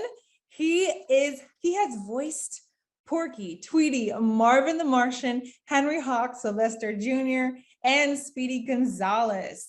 We're here today to ask him some questions. Well, hi, this is Bob Bergen. And many of you know that I voice Porky. I voice Porky. I voice a pig. Oh, and I voice a little bunny too. You big old putty cat. It's Tweety. And I voiced Marvin the Martian. Isn't that lovely? I'm going to blow up the Earth. It obstructs my view of Venus. Our first question for you today is, when you coach voiceover actors, what are the top 3 suggestions that you give them? Top 3 suggestions during a coaching session or when someone's inquiring about a coaching session? Typically during a coaching session. Well, when you're auditioning for a cartoon, the script is a skeleton. You've got to give it a body. So you get a lot of information on the page. You've got the description, you've got the dialogue, and you've got the picture. My number 1 piece of advice would be to think outside the box and fill in the blanks. You've got to make choices. It has nothing to do with the voice. Nobody cares about the voice. All characters have a voice, but not all voices have character. This is about bringing this character to life. So the number 1 bit of advice would be thoroughly read everything. And if you see any places you can make a choice, make a choice. And it doesn't matter whether your choice is right or wrong. It matters that you make a choice. Number 2, if you're working with an actor who has no acting background, I'm going to say to them, look, you need acting skills. You know, I think you're born an actor. I think you're born with talent. But what a class will do is teach you technique to recreate your talent at will consistently. So it's all about acting. And number 3 is improv. You've got to have a background in improv. If you want to be able to bring these characters to life. Acting is reacting. And when you're auditioning or coaching by yourself with nobody else there in the cast, you've got to imagine what's happening in the scene. You've got to imagine what's happening in the cartoon. You got to make it up. 80% of animation is in the imagination. So I don't even know if I've given you 3, but I've given you a lot. That was perfect. I love those answers. And that hits so close to home as a voiceover actor myself. My next question for you is, yes. Okay, what 2 things are newer voiceover actors typically missing or doing wrong? I would say probably, and I'm going to stick with animation because that's kind of what I'm known for and what I do. I do everything, but animation's my love. What's newer is that before COVID, we never recorded animation at home. We never worked from home. We auditioned from home, but we never actually worked from home. Other genres of voiceover have for decades, commercials and promo and e-learning, that sort of stuff. So I would say being technically inclined is number one. And number two, having the ability to work by yourself without the rest of the cast there, because you're going to be doing it from your home studio. That's new for me, for all of us. Wow, that's so true. All of the technical aspects of it. And I have been sharing with so many people how to use Source Connect. So it's absolutely imperative. Yeah, well, today an agent won't even take you on if you don't have a broadcast quality home studio. And, I remember when COVID hit, a lot of actors were very offended, financially offended, that they had to do this and they had to upgrade and they had to invest. I had friends in New York who had never been out of work on Broadway who would have killed to spend the $2,000 I spent to get my studio up and running. So, we were blessed that voiceover was the only acting genre when COVID hit that kept going. Oh, that's absolutely true. There's so many, whenever something shifts, there's always a way to still thrive in the industry if you just think outside the box. So I love that. Follow your dream, follow your passion, work harder than everybody else and be willing to do more than everybody else. And you might have a career. No guarantees, but you might. How can a voice actor improve with their impressions? I don't know. I don't do them. Oh, okay. I have no idea. I would say listen and practice, but I'm not an impressionist. So I'm also not fond of somebody who uses impressions to jumpstart their voiceover career because nobody needs impressionists. And if they do, they've got Bill Farmer. They've got the creme de la creme out there. Marilyn Michaels is still around and she's brilliant. And the problem with impressions is everybody has a right to say, that's not quite right. But if it's an original character, nobody can say you don't sound like the character because you created it. So my advice to everybody who wants to get into animation is work on creating original characters and don't worry that your Barack Obama or your Humphrey Bogart isn't perfect. So I'm just not an advocate for worrying about impressions. That's good advice. And that's something I haven't heard. So I really appreciate that. And how many auditions do you get a day, or maybe if that's too much, a week? I don't count. I mean, they come throughout the day. A slow day, 5, a busy day, 25. But they come throughout the day. And the nice thing about COVID and not having to leave my house and drive.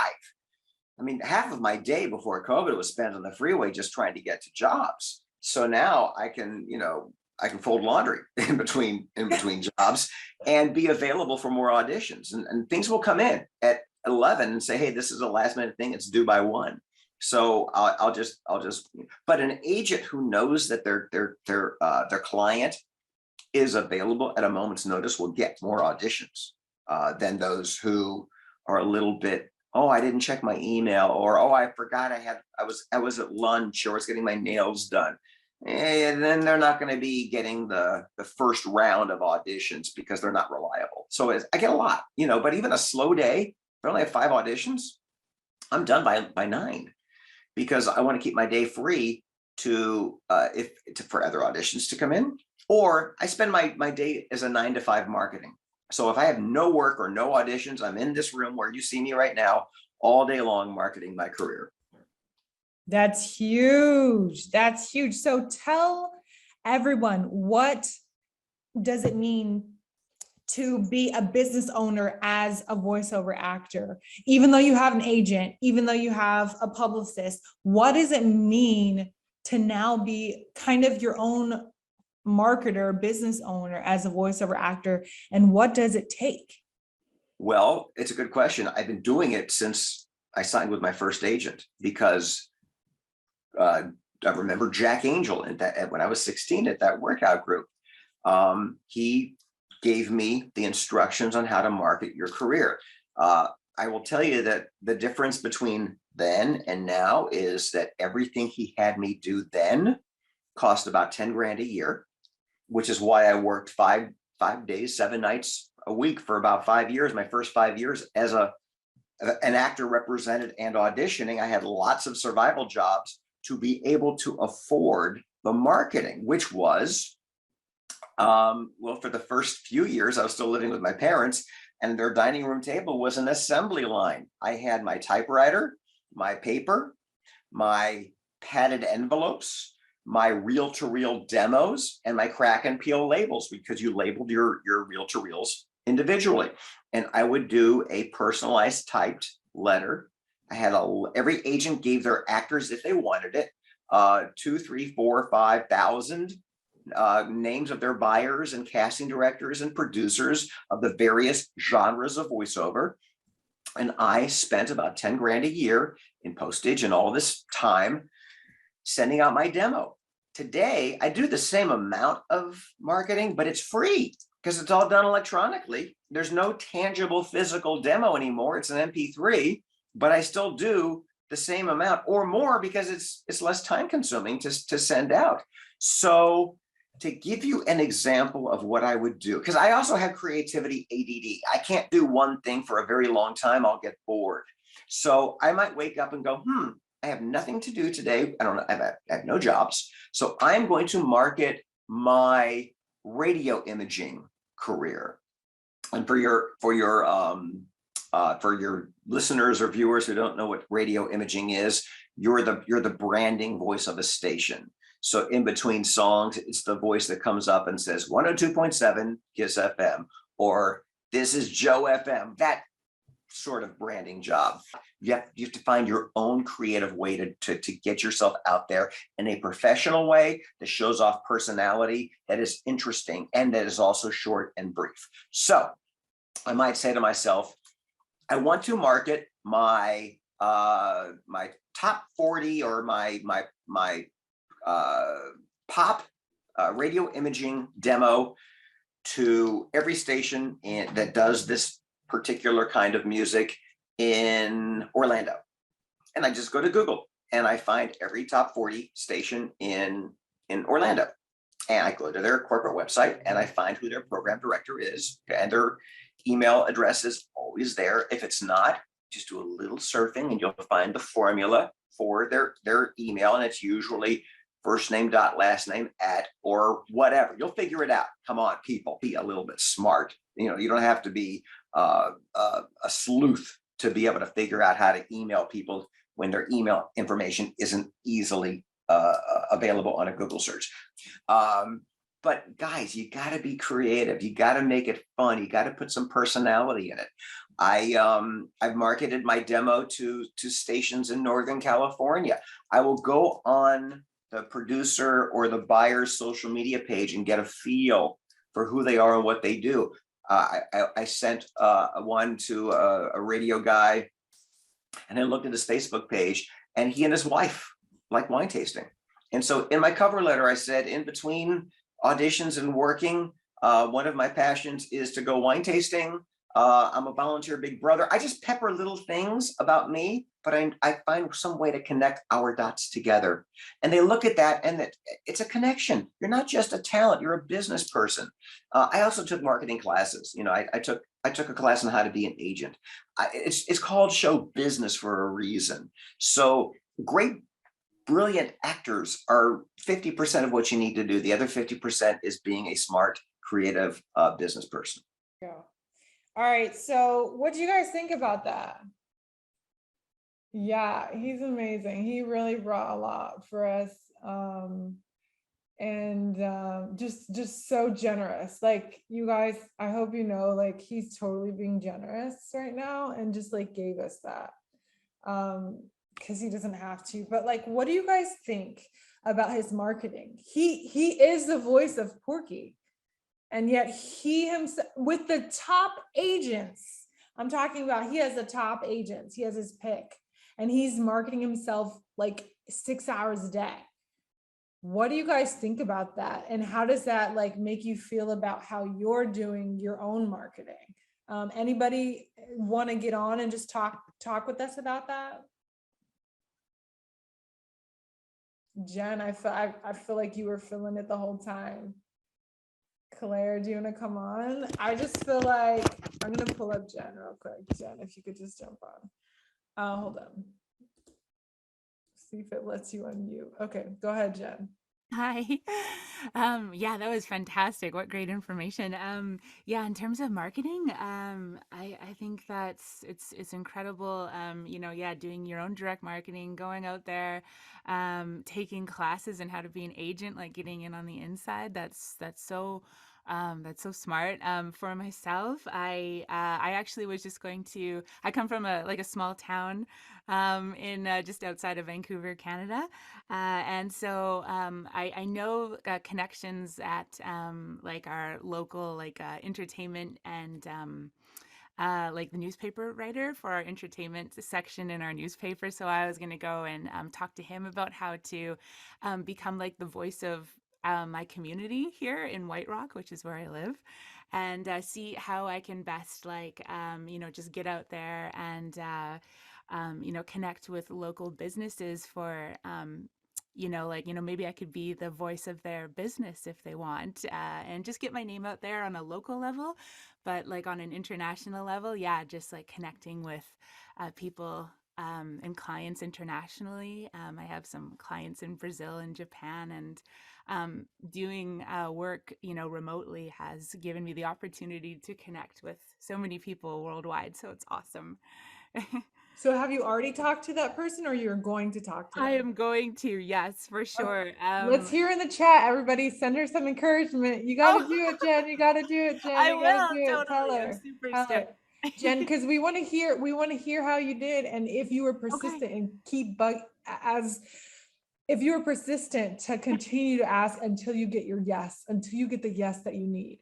Totally, for sure. Yeah, it's just it's a continual thing. Just keep on marketing yourself and just keep auditioning. So I'm excited for you, Jen. I want to hear how that goes during your Okay. showcase if you can make it. Okay. Oh, for sure. Thank you.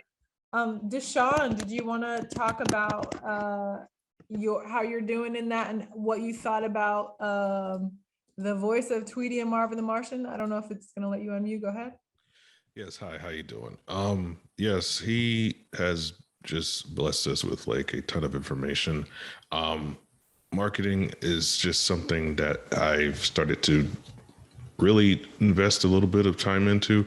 And everywhere I go, it seems like a lot of great talent, or just everyone keeps informing me that you have to learn to market yourself. You have to learn to get the ins and outs and take courses and whatnot.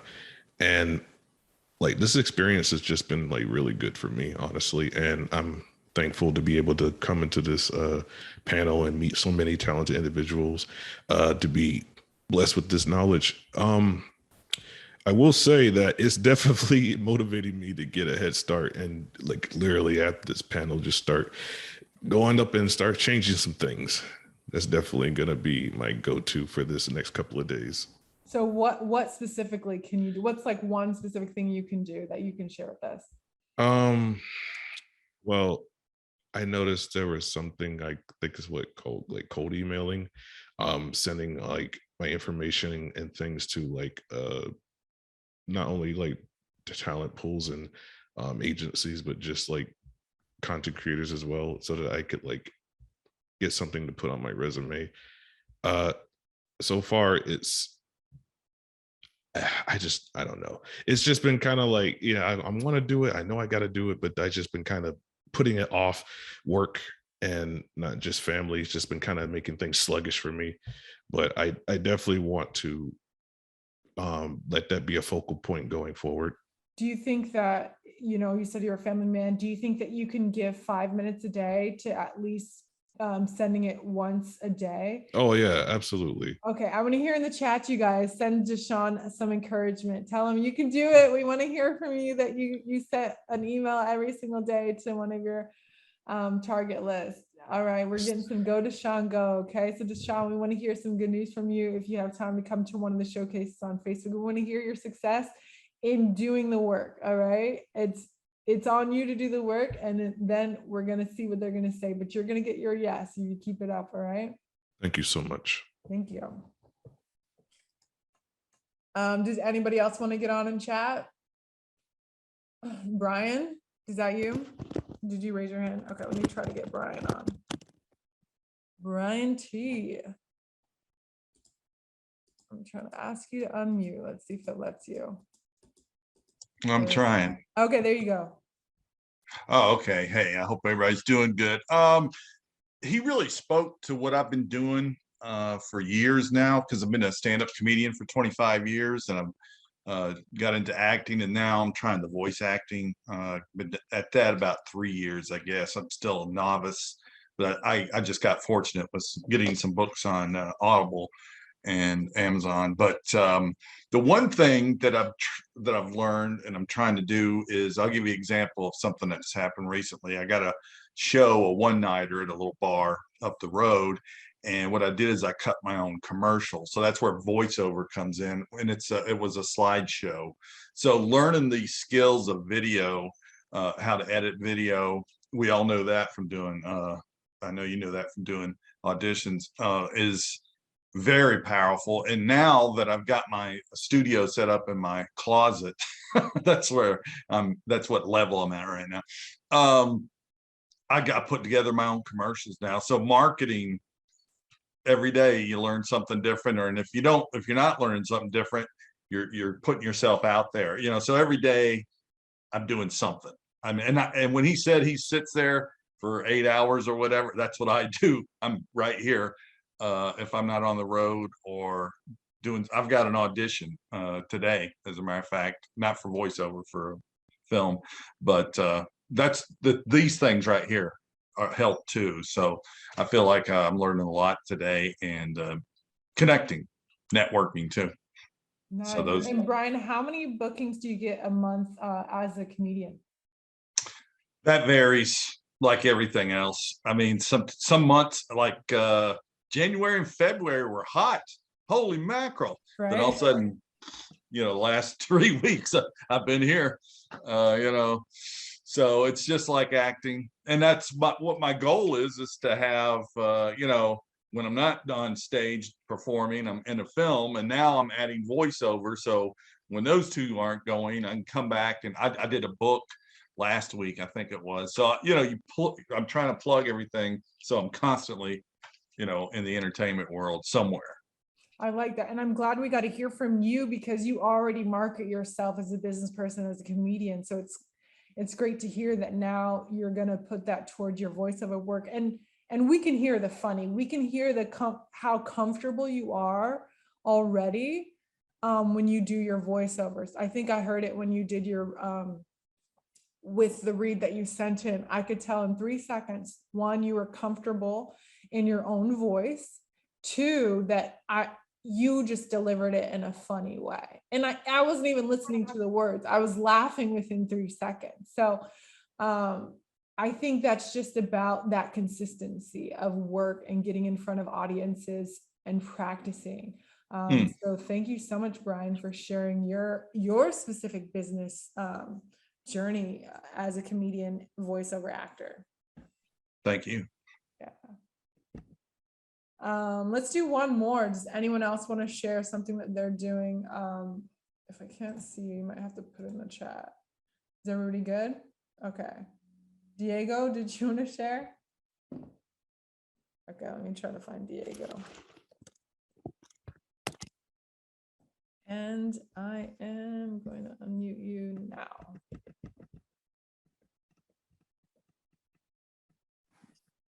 Go ahead. Hello? Yeah, we can hear you. Go ahead. Right, but you can't see my camera or something? Yeah, we can see you.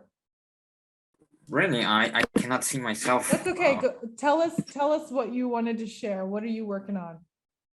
Well, technically, well, in my background, as a curious fact, I'm I'm a multifaceted artist. I can animate, but also I can provide some voiceovers when it comes to some animated projects. And of course, right now I'm in Vancouver studying in band arts. And of course, I also had experience in some acting courses in Mexico. Nice. And so how about your marketing for yourself? How are you sending out emails? Are you doing a lot of auditions a day? Well, for at this point, basically, I'm reporting myself to specific studios when it comes to international ones, which in this case it will be from Mexico, because there is where well, I have been residing previously, and I have been accustomed to report myself in order to get a certain role. Although, if I can be very honest, if there's one character that I dream to voice, it will be Monkey D. Luffy, for example. Yes. Okay. Yes, Well, because I relate to that character with my noble heart. Oh, okay. I'm going to be the king of the pirates. Gum gum pistol. Well, in Spanish it's yo voy a ser el rey de los piratas. Golpe de goma. Goma. So thank you, Diego. That's awesome. Everybody give him some love in the comments. You will be that voice. I'm so excited for you. Thank you so much, Diego.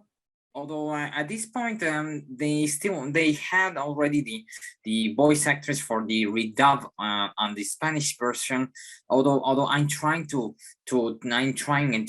so hard to at least give me the chance, the director of the dubbing, and also the client, because for some reason I don't know if there are different clients or it's the same client from Toei Animation, Nice. for instance, who made that decision. Yeah, it's hard sometimes within networking. Thank you so much, Diego. It is hard sometimes within networking to get to the right person, but a lot of times you can find their information on IMDb Pro. But also it's just going to take time to build that network and being consistent. It's not like a one-time thing. It's the consistency of reaching out and until you get it. And so one of our friends actually was called in by a casting director 21 times and didn't book. 21 times called in, and would you have quit after the 12th time, And so that's the big, and so that's the big question is, are you willing to continue to reach out to those people, continue to keep that relationship maintained? I have a friend who stayed 10 years with a casting director, maybe auditioned a couple times before he booked something. And so this is the reason we have these talks, is so that it's so that you guys understand that it's a long game, and that it's about being consistent over a long period of time.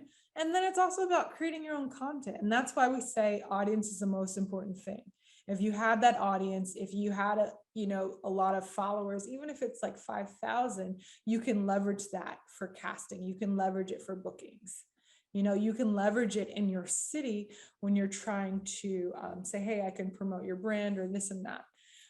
So your audience, your email list and your audience are key. And so I'm giving you guys a lot of points, but each of these little points are kind of a course in itself. So just, take a step back and say, what can I do for 5 minutes a day that's gonna change, help me be consistent and get consistent.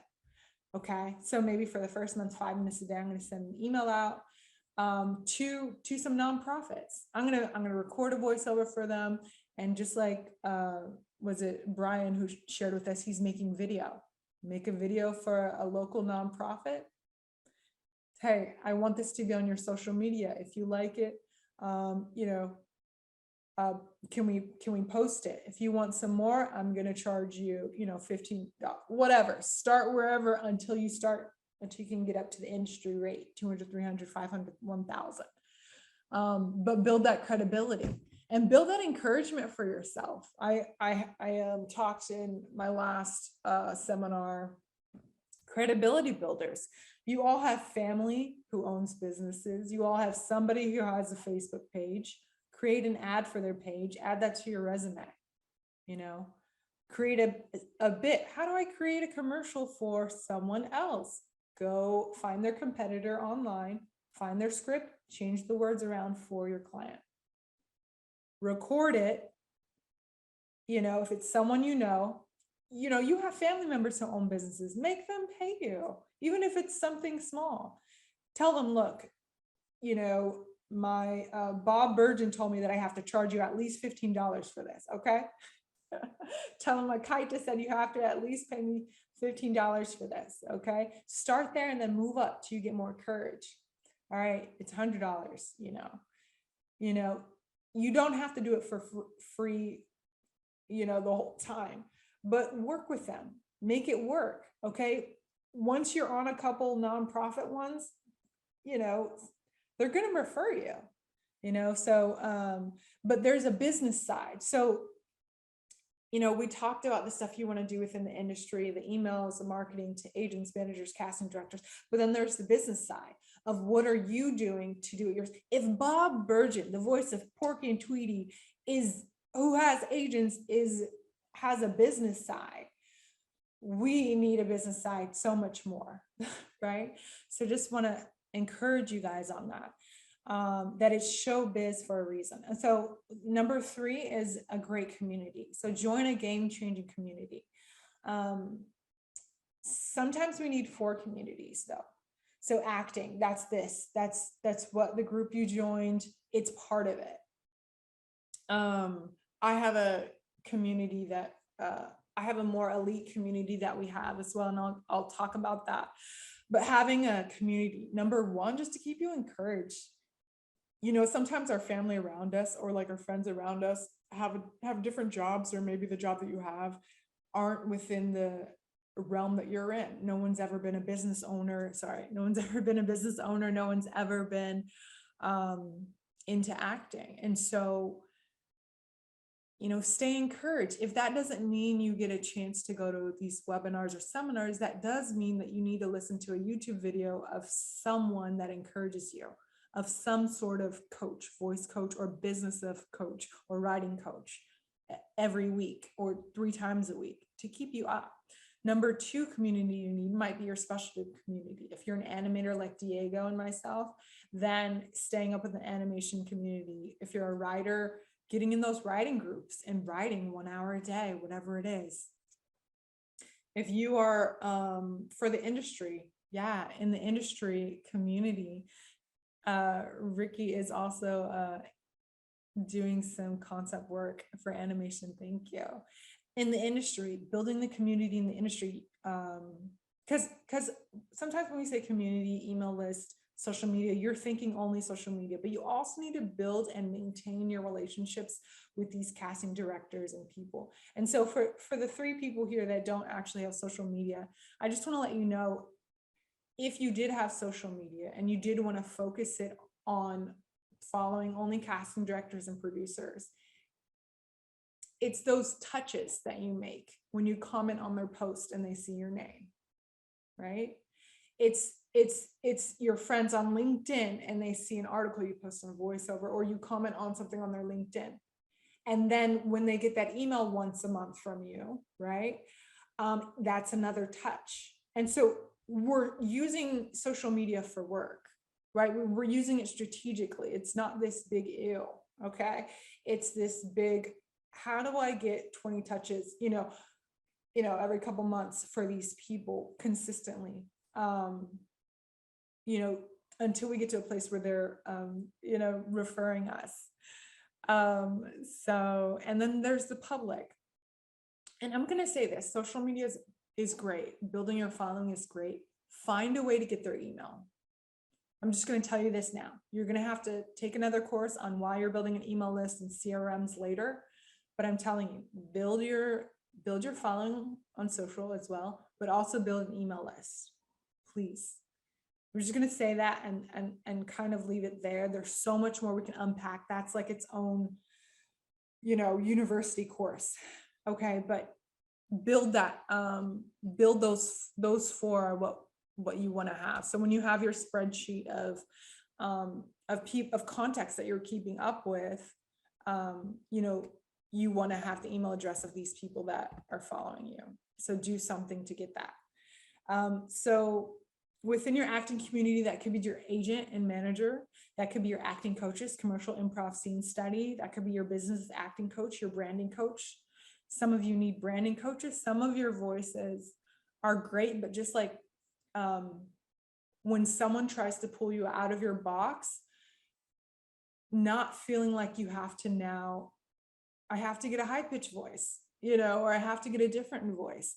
If you have, someone wrote and asked specifically before this, they said they have an adult male voice, but they want to increase their pitch. And that's great. You can do that. You can increase your pitch. You can learn to sing. You can do whatever. But what if you also, you know, held on to what you did well? And instead of saying they're not casting, you know, male Caucasian voices anymore, you said, what can I do to book more on the business side? What brands can I go after, right? I know it's fun sometimes to make fun of people on social media with a lot of following and they're just posting pictures or they're not doing anything. They're using that so they can go to brands and then they're making bank with these brands. So find the business side of your voice and market it. You know, it's not about so much having to change who you are. Just like Bob Burgeon said, is they don't need another of someone else. They need you. They need your voice. So get comfortable in that for some of you.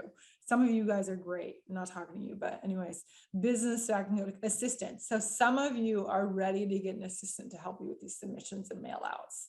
I had an assistant help me for my acting after taking some business acting classes, just because I get in my head a lot when I submit myself for acting stuff. And I'm like, well, can I do this? Well, can I do that? When I need to be submitting to everything.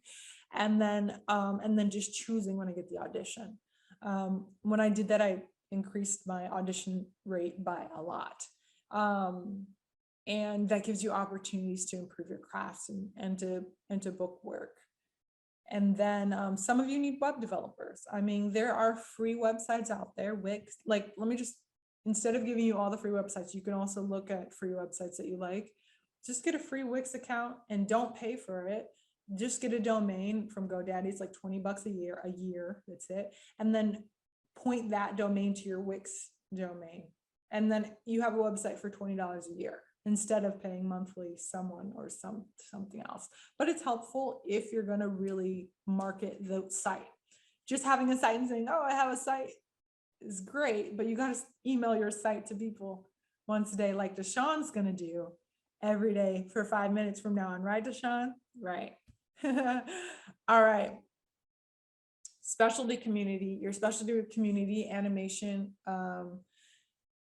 like Ricky and Diego and I, it might be animators, it might be sales rep, producers rep if you're creating something, it might be a distributor, it might be a lawyer, so that's your team.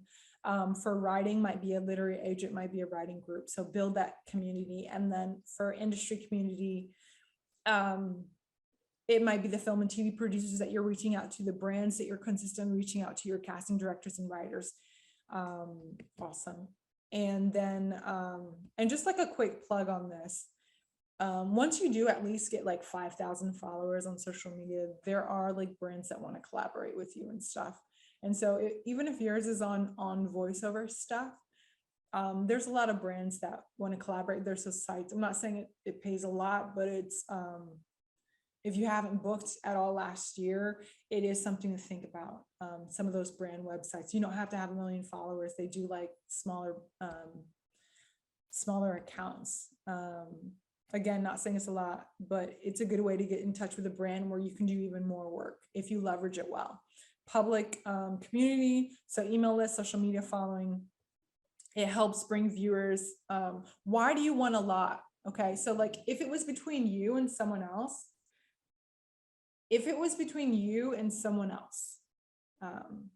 to book a project, and you had, 5,000 followers, or you had an email list of 5,000, and they only had 500, they're gonna pick you. That's for they are leveraging our network now to promote their projects.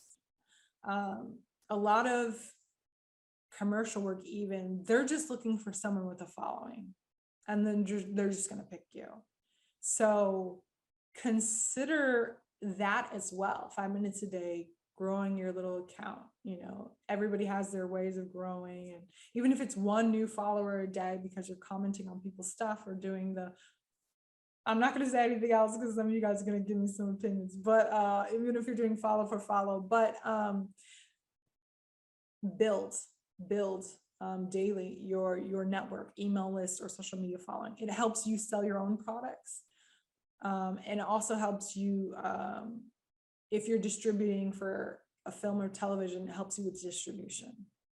And then, so for us this year, we're probably going to do like 8 films this year. We're going to try to do 2 feature-length films and then 6 shorts. So that's something that we're working on within Set on a Hill. Just so you know, we do have an elite animation collaborative community. It's just too many times I've spent tons of money. Publicists cost what, $2,000 a month? Crazy. I've spent on acting classes and stuff and invested for years. Like Bob said, he invests $10,000 a year just mailing out stuff. That's not on classes and work. So and then animation is super expensive. So a lot of people don't get a star on it. So I have a elite collaborative where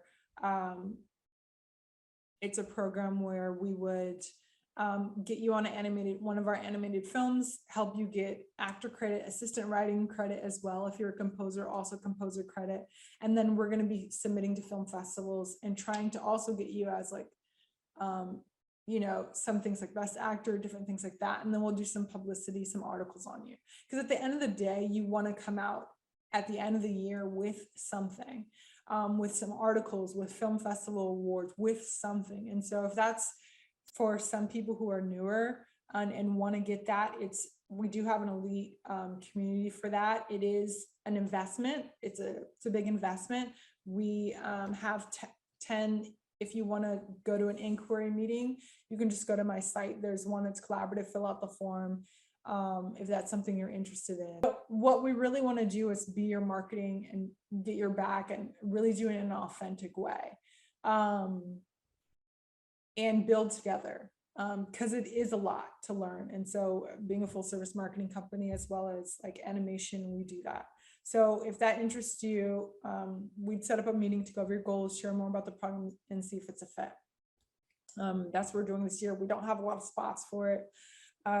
We are filling a lot of our spots with influencers in our program. So if you're interested in something like that, definitely reach out before we fill up. I'm going to talk about 2D rigging a little bit, how we add audio. This is just one of like a million ways. This is one way that I do it, but there's a million ways. This is a 2D example, but there's 3D. I don't want to get too nerdy on you, but I'm just going to show for some of the people who are interested. Is she here? Are you here?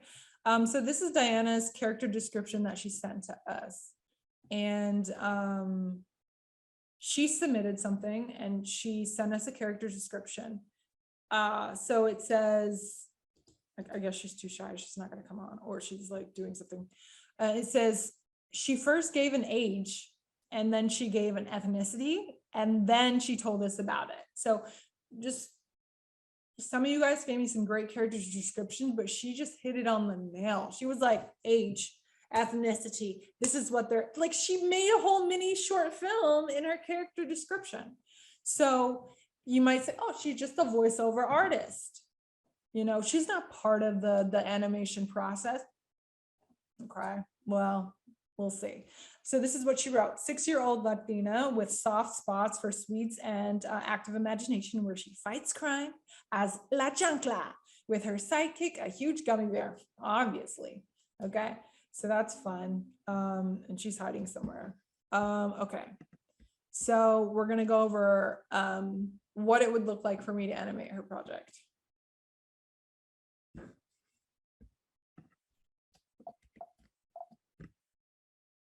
So let me show you some animation. I am going to use Cartoon Animator for this.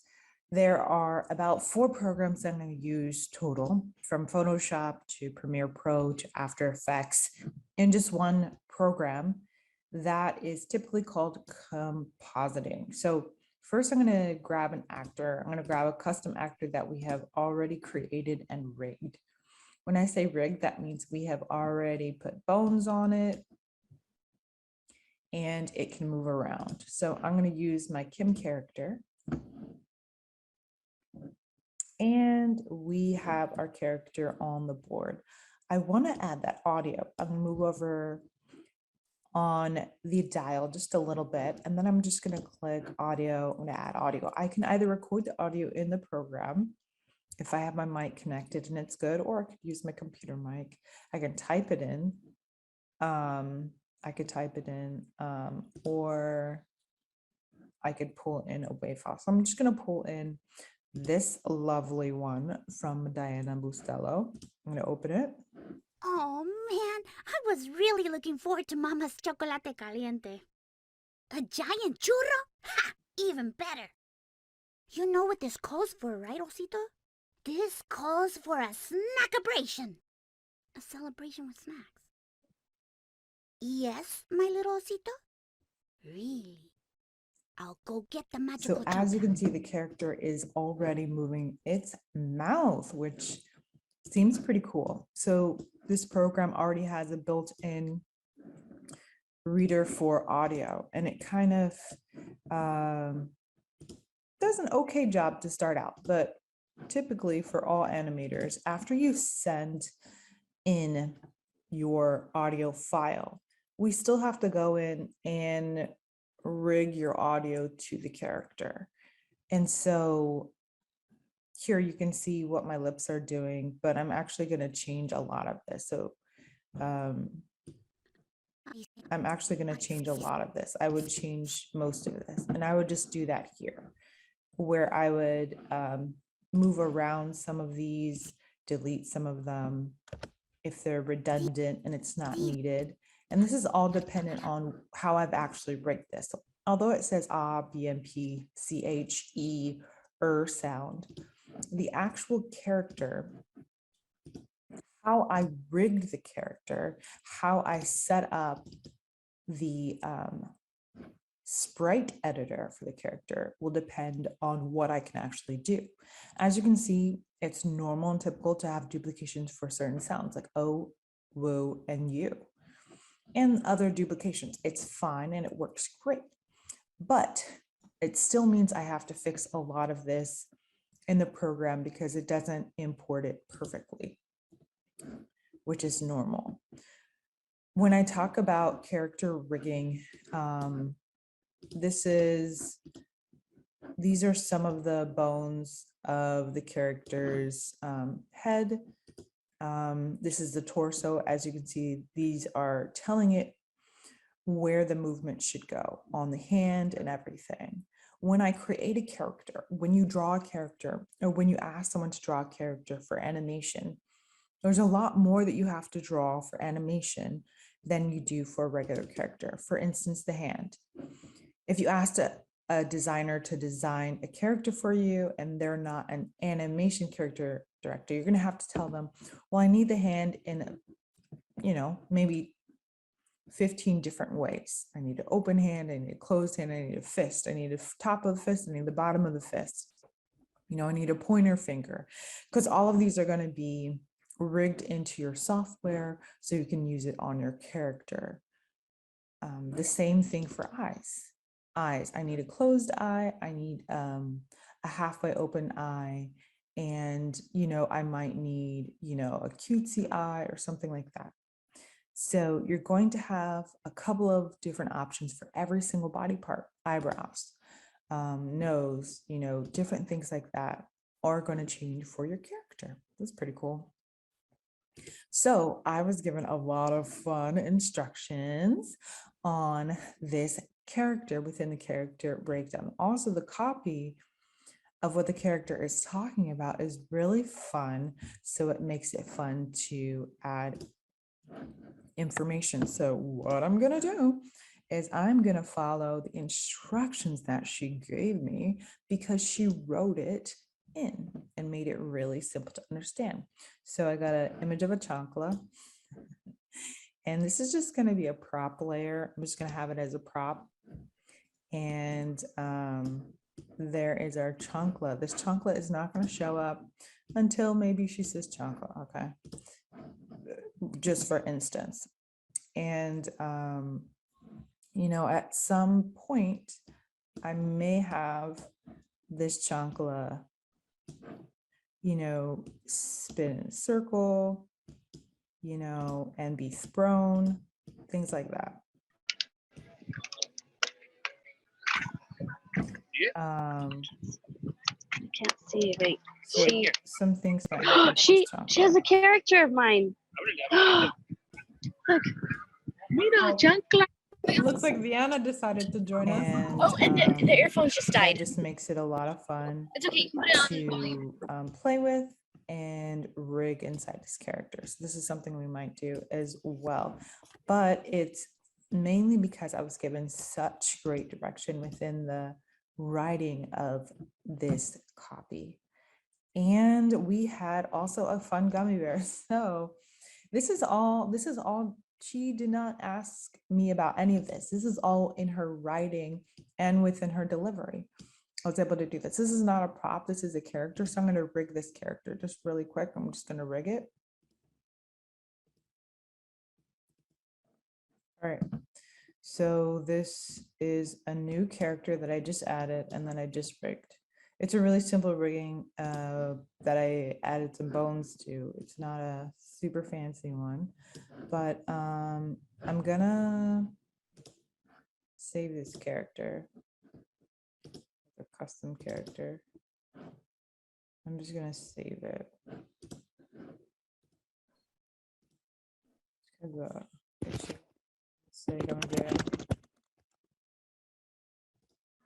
And we are gonna go back to our board. So this gummy bear is her sidekick, doing a lot of fun stuff with her. So I need to rig her moving around and walking. So I might start out here with her talking. And these are either movements that I've set or that I have already been set by the programmer that have been purchased. So there's a lot of fun stuff you can do here. I'm going to make sure this movement is only with her hands. We'll lower the exaggeration and the speed. I'm going to preview it. Man, and I when was she's really talking, looking it's forward to just Mama's like that. chocolate When she's caliente. talking,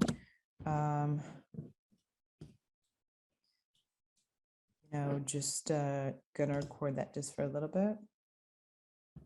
Oh man, I was really looking forward to Mama's chocolate caliente. A giant churro? Ha! Cool. And then we are going to also give the movement to the bear. This is just a simple character. So the animation that we're going to give it is just a simple spine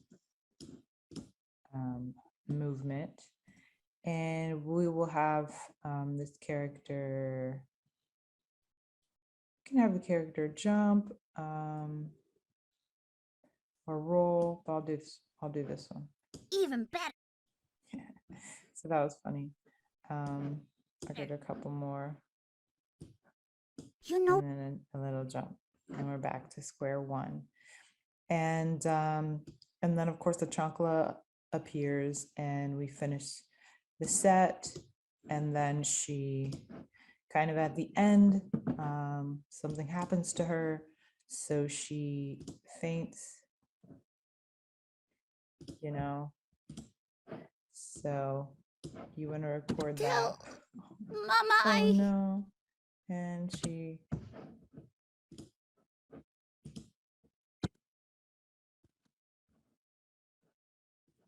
faints or something like that. And we're gonna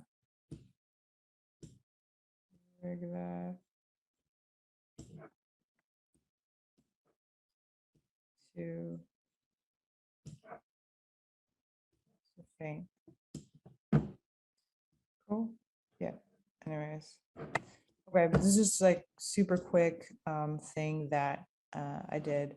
But one thing I'm going to do is I am going to add just like a green screen in the background so we can use it for compositing. This will affect the colors because I didn't protect this. There is ways to alpha key this, but I'm just going to show you one thing that I do sometimes is I just green screen the background if it works for the project. And then I render it. So let's see what I do after we render. Now I'm going to go to a completely different program and I'm going to start compositing. This is Adobe Premiere Pro. It's similar to other editing softwares. I like to use this because I can use After Effects easily on it, as well as it does a lot of stuff even without After Effects. So let's say I bring in the video that I just created or one that I created before. So it's a green screen. I made her run in this one, and I should probably pull in the audio as well. So I'll just pull in them both. And one thing I'm going to do is I'm going to use an effect. This effect is called Ultra Key, and that's going to take away the green. It's going to distort slightly the colors, which is fine. But our green is gone, so we no longer have a background. So if I want to put this character and layer it or composite it onto other items, I can do that really easily. So just check this out. So let's say they're running through this area and they don't want to get chopped, right? So they end up, jumping or whatever. So let's see what it looks like. Oh man, I was really looking forward to Mama's chocolate caliente. And A they're giant jumping, they churro? don't get hit. She's throwing Even the better. chancla. It's kind of funny to put it on a live action, to put it on like a live action video. And so this is one simple 2D animation trick of how we put things onto a live action video, and then we'd render it. So there's a lot that goes on. There's a lot of software that goes on. There is a lot of designing. So the design software could be anything from Adobe Illustrator to Photoshop. That's 2 programs. Then we're using an animation program. This one I'm using today is a Cartoon Animator. They changed the name of it. It used to be called something else. And then I might come and do a composite in Adobe Premiere Pro. So that's just 4 pieces of software that we're using with an animation just to rig your character. One thing I will tell you about this character is because she gave such a good description in her writing. Now we're talking about animation writing. I was very easily able to add in different things that she wanted. Like she wanted a churro in there. They're doing something with a churro in the project, and so I'm able to add a churro. I might actually rig this churro in here instead of in the animation software. So I might, position it or rotate it however I see fit here inside of this timeline. So that might look like we move it up over a couple of frames and then we rotate it. move it over a couple more frames, and then we rotate it back. Okay, so then we just get a simple wiggle effect, a slow wiggle effect. And which we could easily just replicate multiple times by pasting it on the timeline. And then we get lots of wiggles for this churro in this animation. So it looks like this. They're running. There's a big churro with our gummy bear. It's just really fun and comical. And so that is the basics of what it looks like behind the scenes within the animation process. We are getting to the point where we are recording you guys during your voiceover session. Why? We want to see your facial expressions. Maybe we started the animation and we animated it, but we'll come back and we'll edit it depending on your delivery. Let's say you're not breathing as hard as we animated, made her running really fast, and you're only running a light jog. So we're going to have to change our animation to match your voice. The same thing with your facial expressions. We're recording your facial expressions. If you do something really funny or you do a wink, we can add that in there. So that's why you're not just a voiceover actor, you're an actor as well, and you're a huge part of the production. You change the animation just by your delivery, just by how you do it in real life. And that's why it's so important that you're completely into the character, and you're something that you have so many more dimensions than you think within voice acting, and you're such a deeper part of the project, from changing the lines to the feel to the character flow. So when you make those choices, understand how big of a part you actually play and how exciting that is, that you get to be almost part of the animation, hand in hand with the animators.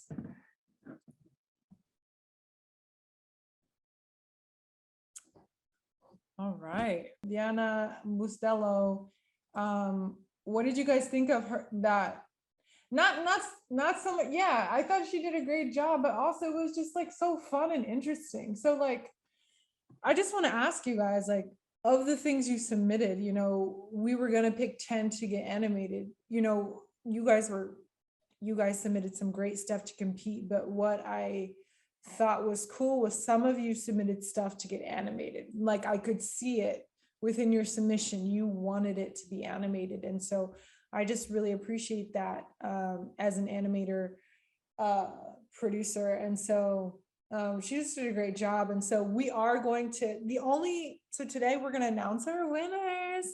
But we're not going to announce the animation winner. Of course, Diana Bustello won one of the 10 original 2D winners. So congratulations for her.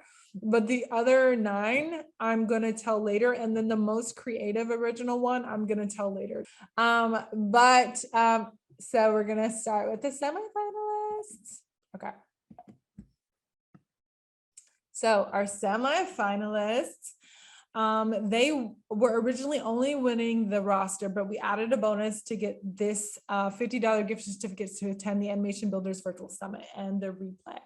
So we are setting the replay for anyone that didn't come, but I just want to say a huge thank you and congratulations to Hisham, Anastasia, Jennifer, Kelsey, Roxana, Jody, Diego, Liana, Joseph, Mark, Jack, Brian, Deanie, Kim, Piper, Emmeline, Veronica, Lindsay, Susan, Cassandra, Eric, Lexi, John, Christy, Brandon, Raycon, Oscar, Micah, Aaron, Dominic, Jonas, Nick, Susie, Amber, Tiara, Lorenzo, Star, Ryan, Gianna, Elena, Nicole, Lisa Suzanne, Anthony, Timothy, Jaharian, Gregory, Ivy, Sharon, Claire, Aaron, Javonda, Brett, Elise, Aaron, Caden, Karen, Ryan, Anderson, Cody D, Isaac, Nicole,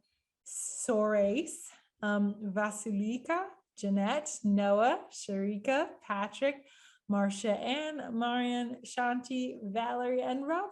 Congratulations, you guys, on being our semifinalists. So that is what you guys have won.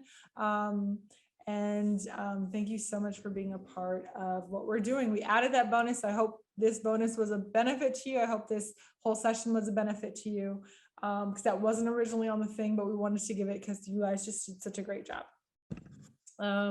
So the semifinalist showcase is going to be Friday, April 22nd.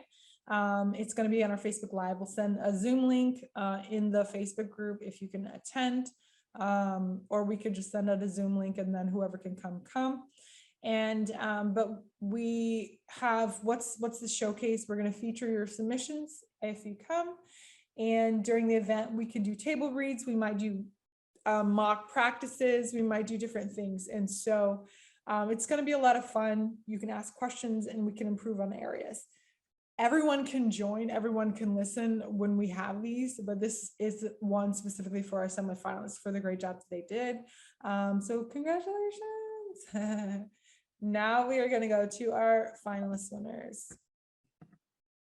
Our finalist winners, you are added to our roster for upcoming auditions. Congratulations, you get an Amazon gift card and also this bonus, the $50 gift certificate to attend this event and the replay. So I hope this is beneficial to you, and we're going to be sending out those gift cards, if not by the 25th, sooner than that, but by the 25th. We're waiting for everybody to submit the form. I want to congratulate you all. So congratulations to Dana, Reginald, Crystal, Darius, Stephen, Ben, Stephanie, Eileen, Daton, Brian, Amber, Deshawn, Maurice, Josh, Luis, Dupree, Raut, Janelle, Sam, Damien, Jay, Carlos, Maya, Robert, Helen, Sylvia, Eric, Jackie, Lonnie, Emily, Nikki, Patty, Morris, and Dustin, Aaron, Scott, Mike, Marian, Hannon, Thabo, Cody, George, Derek, Diana, Brittany, Myra, Samuel, Danilo, Jesse, Jacob, Kemdi, Benjamin, Naomi, Marian, Angeline, Christopher, Gavin, Nisa, Philip, Gideon, Stefan, Amechi, NJ, Evan, Susan, Sharara, Lufane, Mark, Valeria, Stuart, Brian, Jason, Lydia, Natasha, Jennifer, Kayla, David, Brittany, Eden, Charles, John, M, Eric, Carlos, Daisy, Rose, Alex, Devon, Christina, Andrew, Michael, Claudia, Katie, Georgie, Greg, Rick, London, Tobin, Grace, Elizabeth, Jeff, Adam, Ronald, and Lindsay. You were emailed if you were a finalist winner, so you can be clear. If you were a finalist, I emailed you that you were a finalist.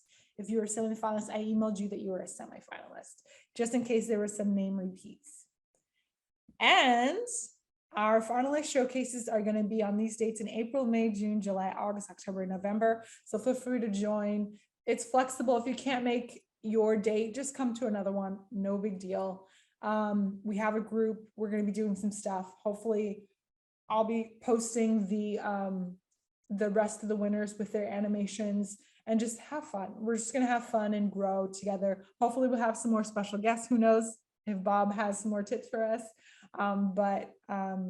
You know, we're all in this together, right? So congratulations, you guys. And that's when we'll showcase you guys so we can hear more of your amazing work. So please do join if you can. Our grand prize winner. We're gonna first listen to their submission. You guys ready to listen? All right. Okay, settle down, settle down.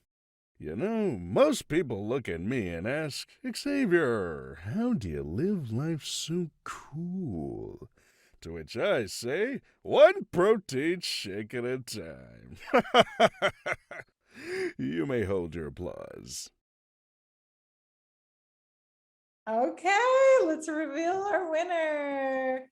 Reginald Armour, you are our winner. Congratulations.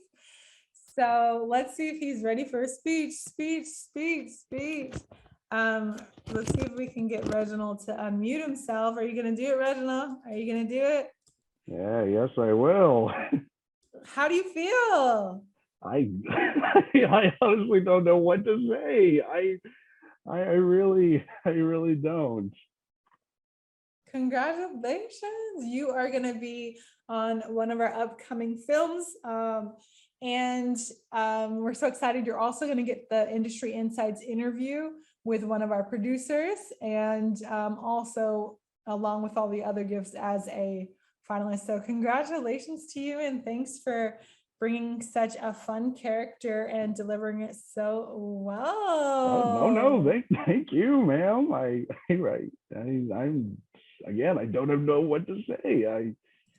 It's a character that I've really, me and Xavier, me and him are just, we're like bros. We're just connected by the hip. Yeah, I loved it. So do you always do that character, or what's going on there? Oh yeah, yes. Well, I mean, whenever I can, I always look for an opportunity to just bring out the Xavier within me, and does that brash, narcissistic, muscle-headed dope voice. You know? Yes, thank you for giving us that a little taste. We love it. Well, thank you. So congratulations, and we'll be contacting you. It's going to be a process this year, just like all films. Give us some time. But you're going to be one of our films this year. So just get ready, and congrats. Thank you. Thank you. Awesome. So as promised, we announced our grand prize winner, Reginald Armour. So just to end this off, if you guys have any questions,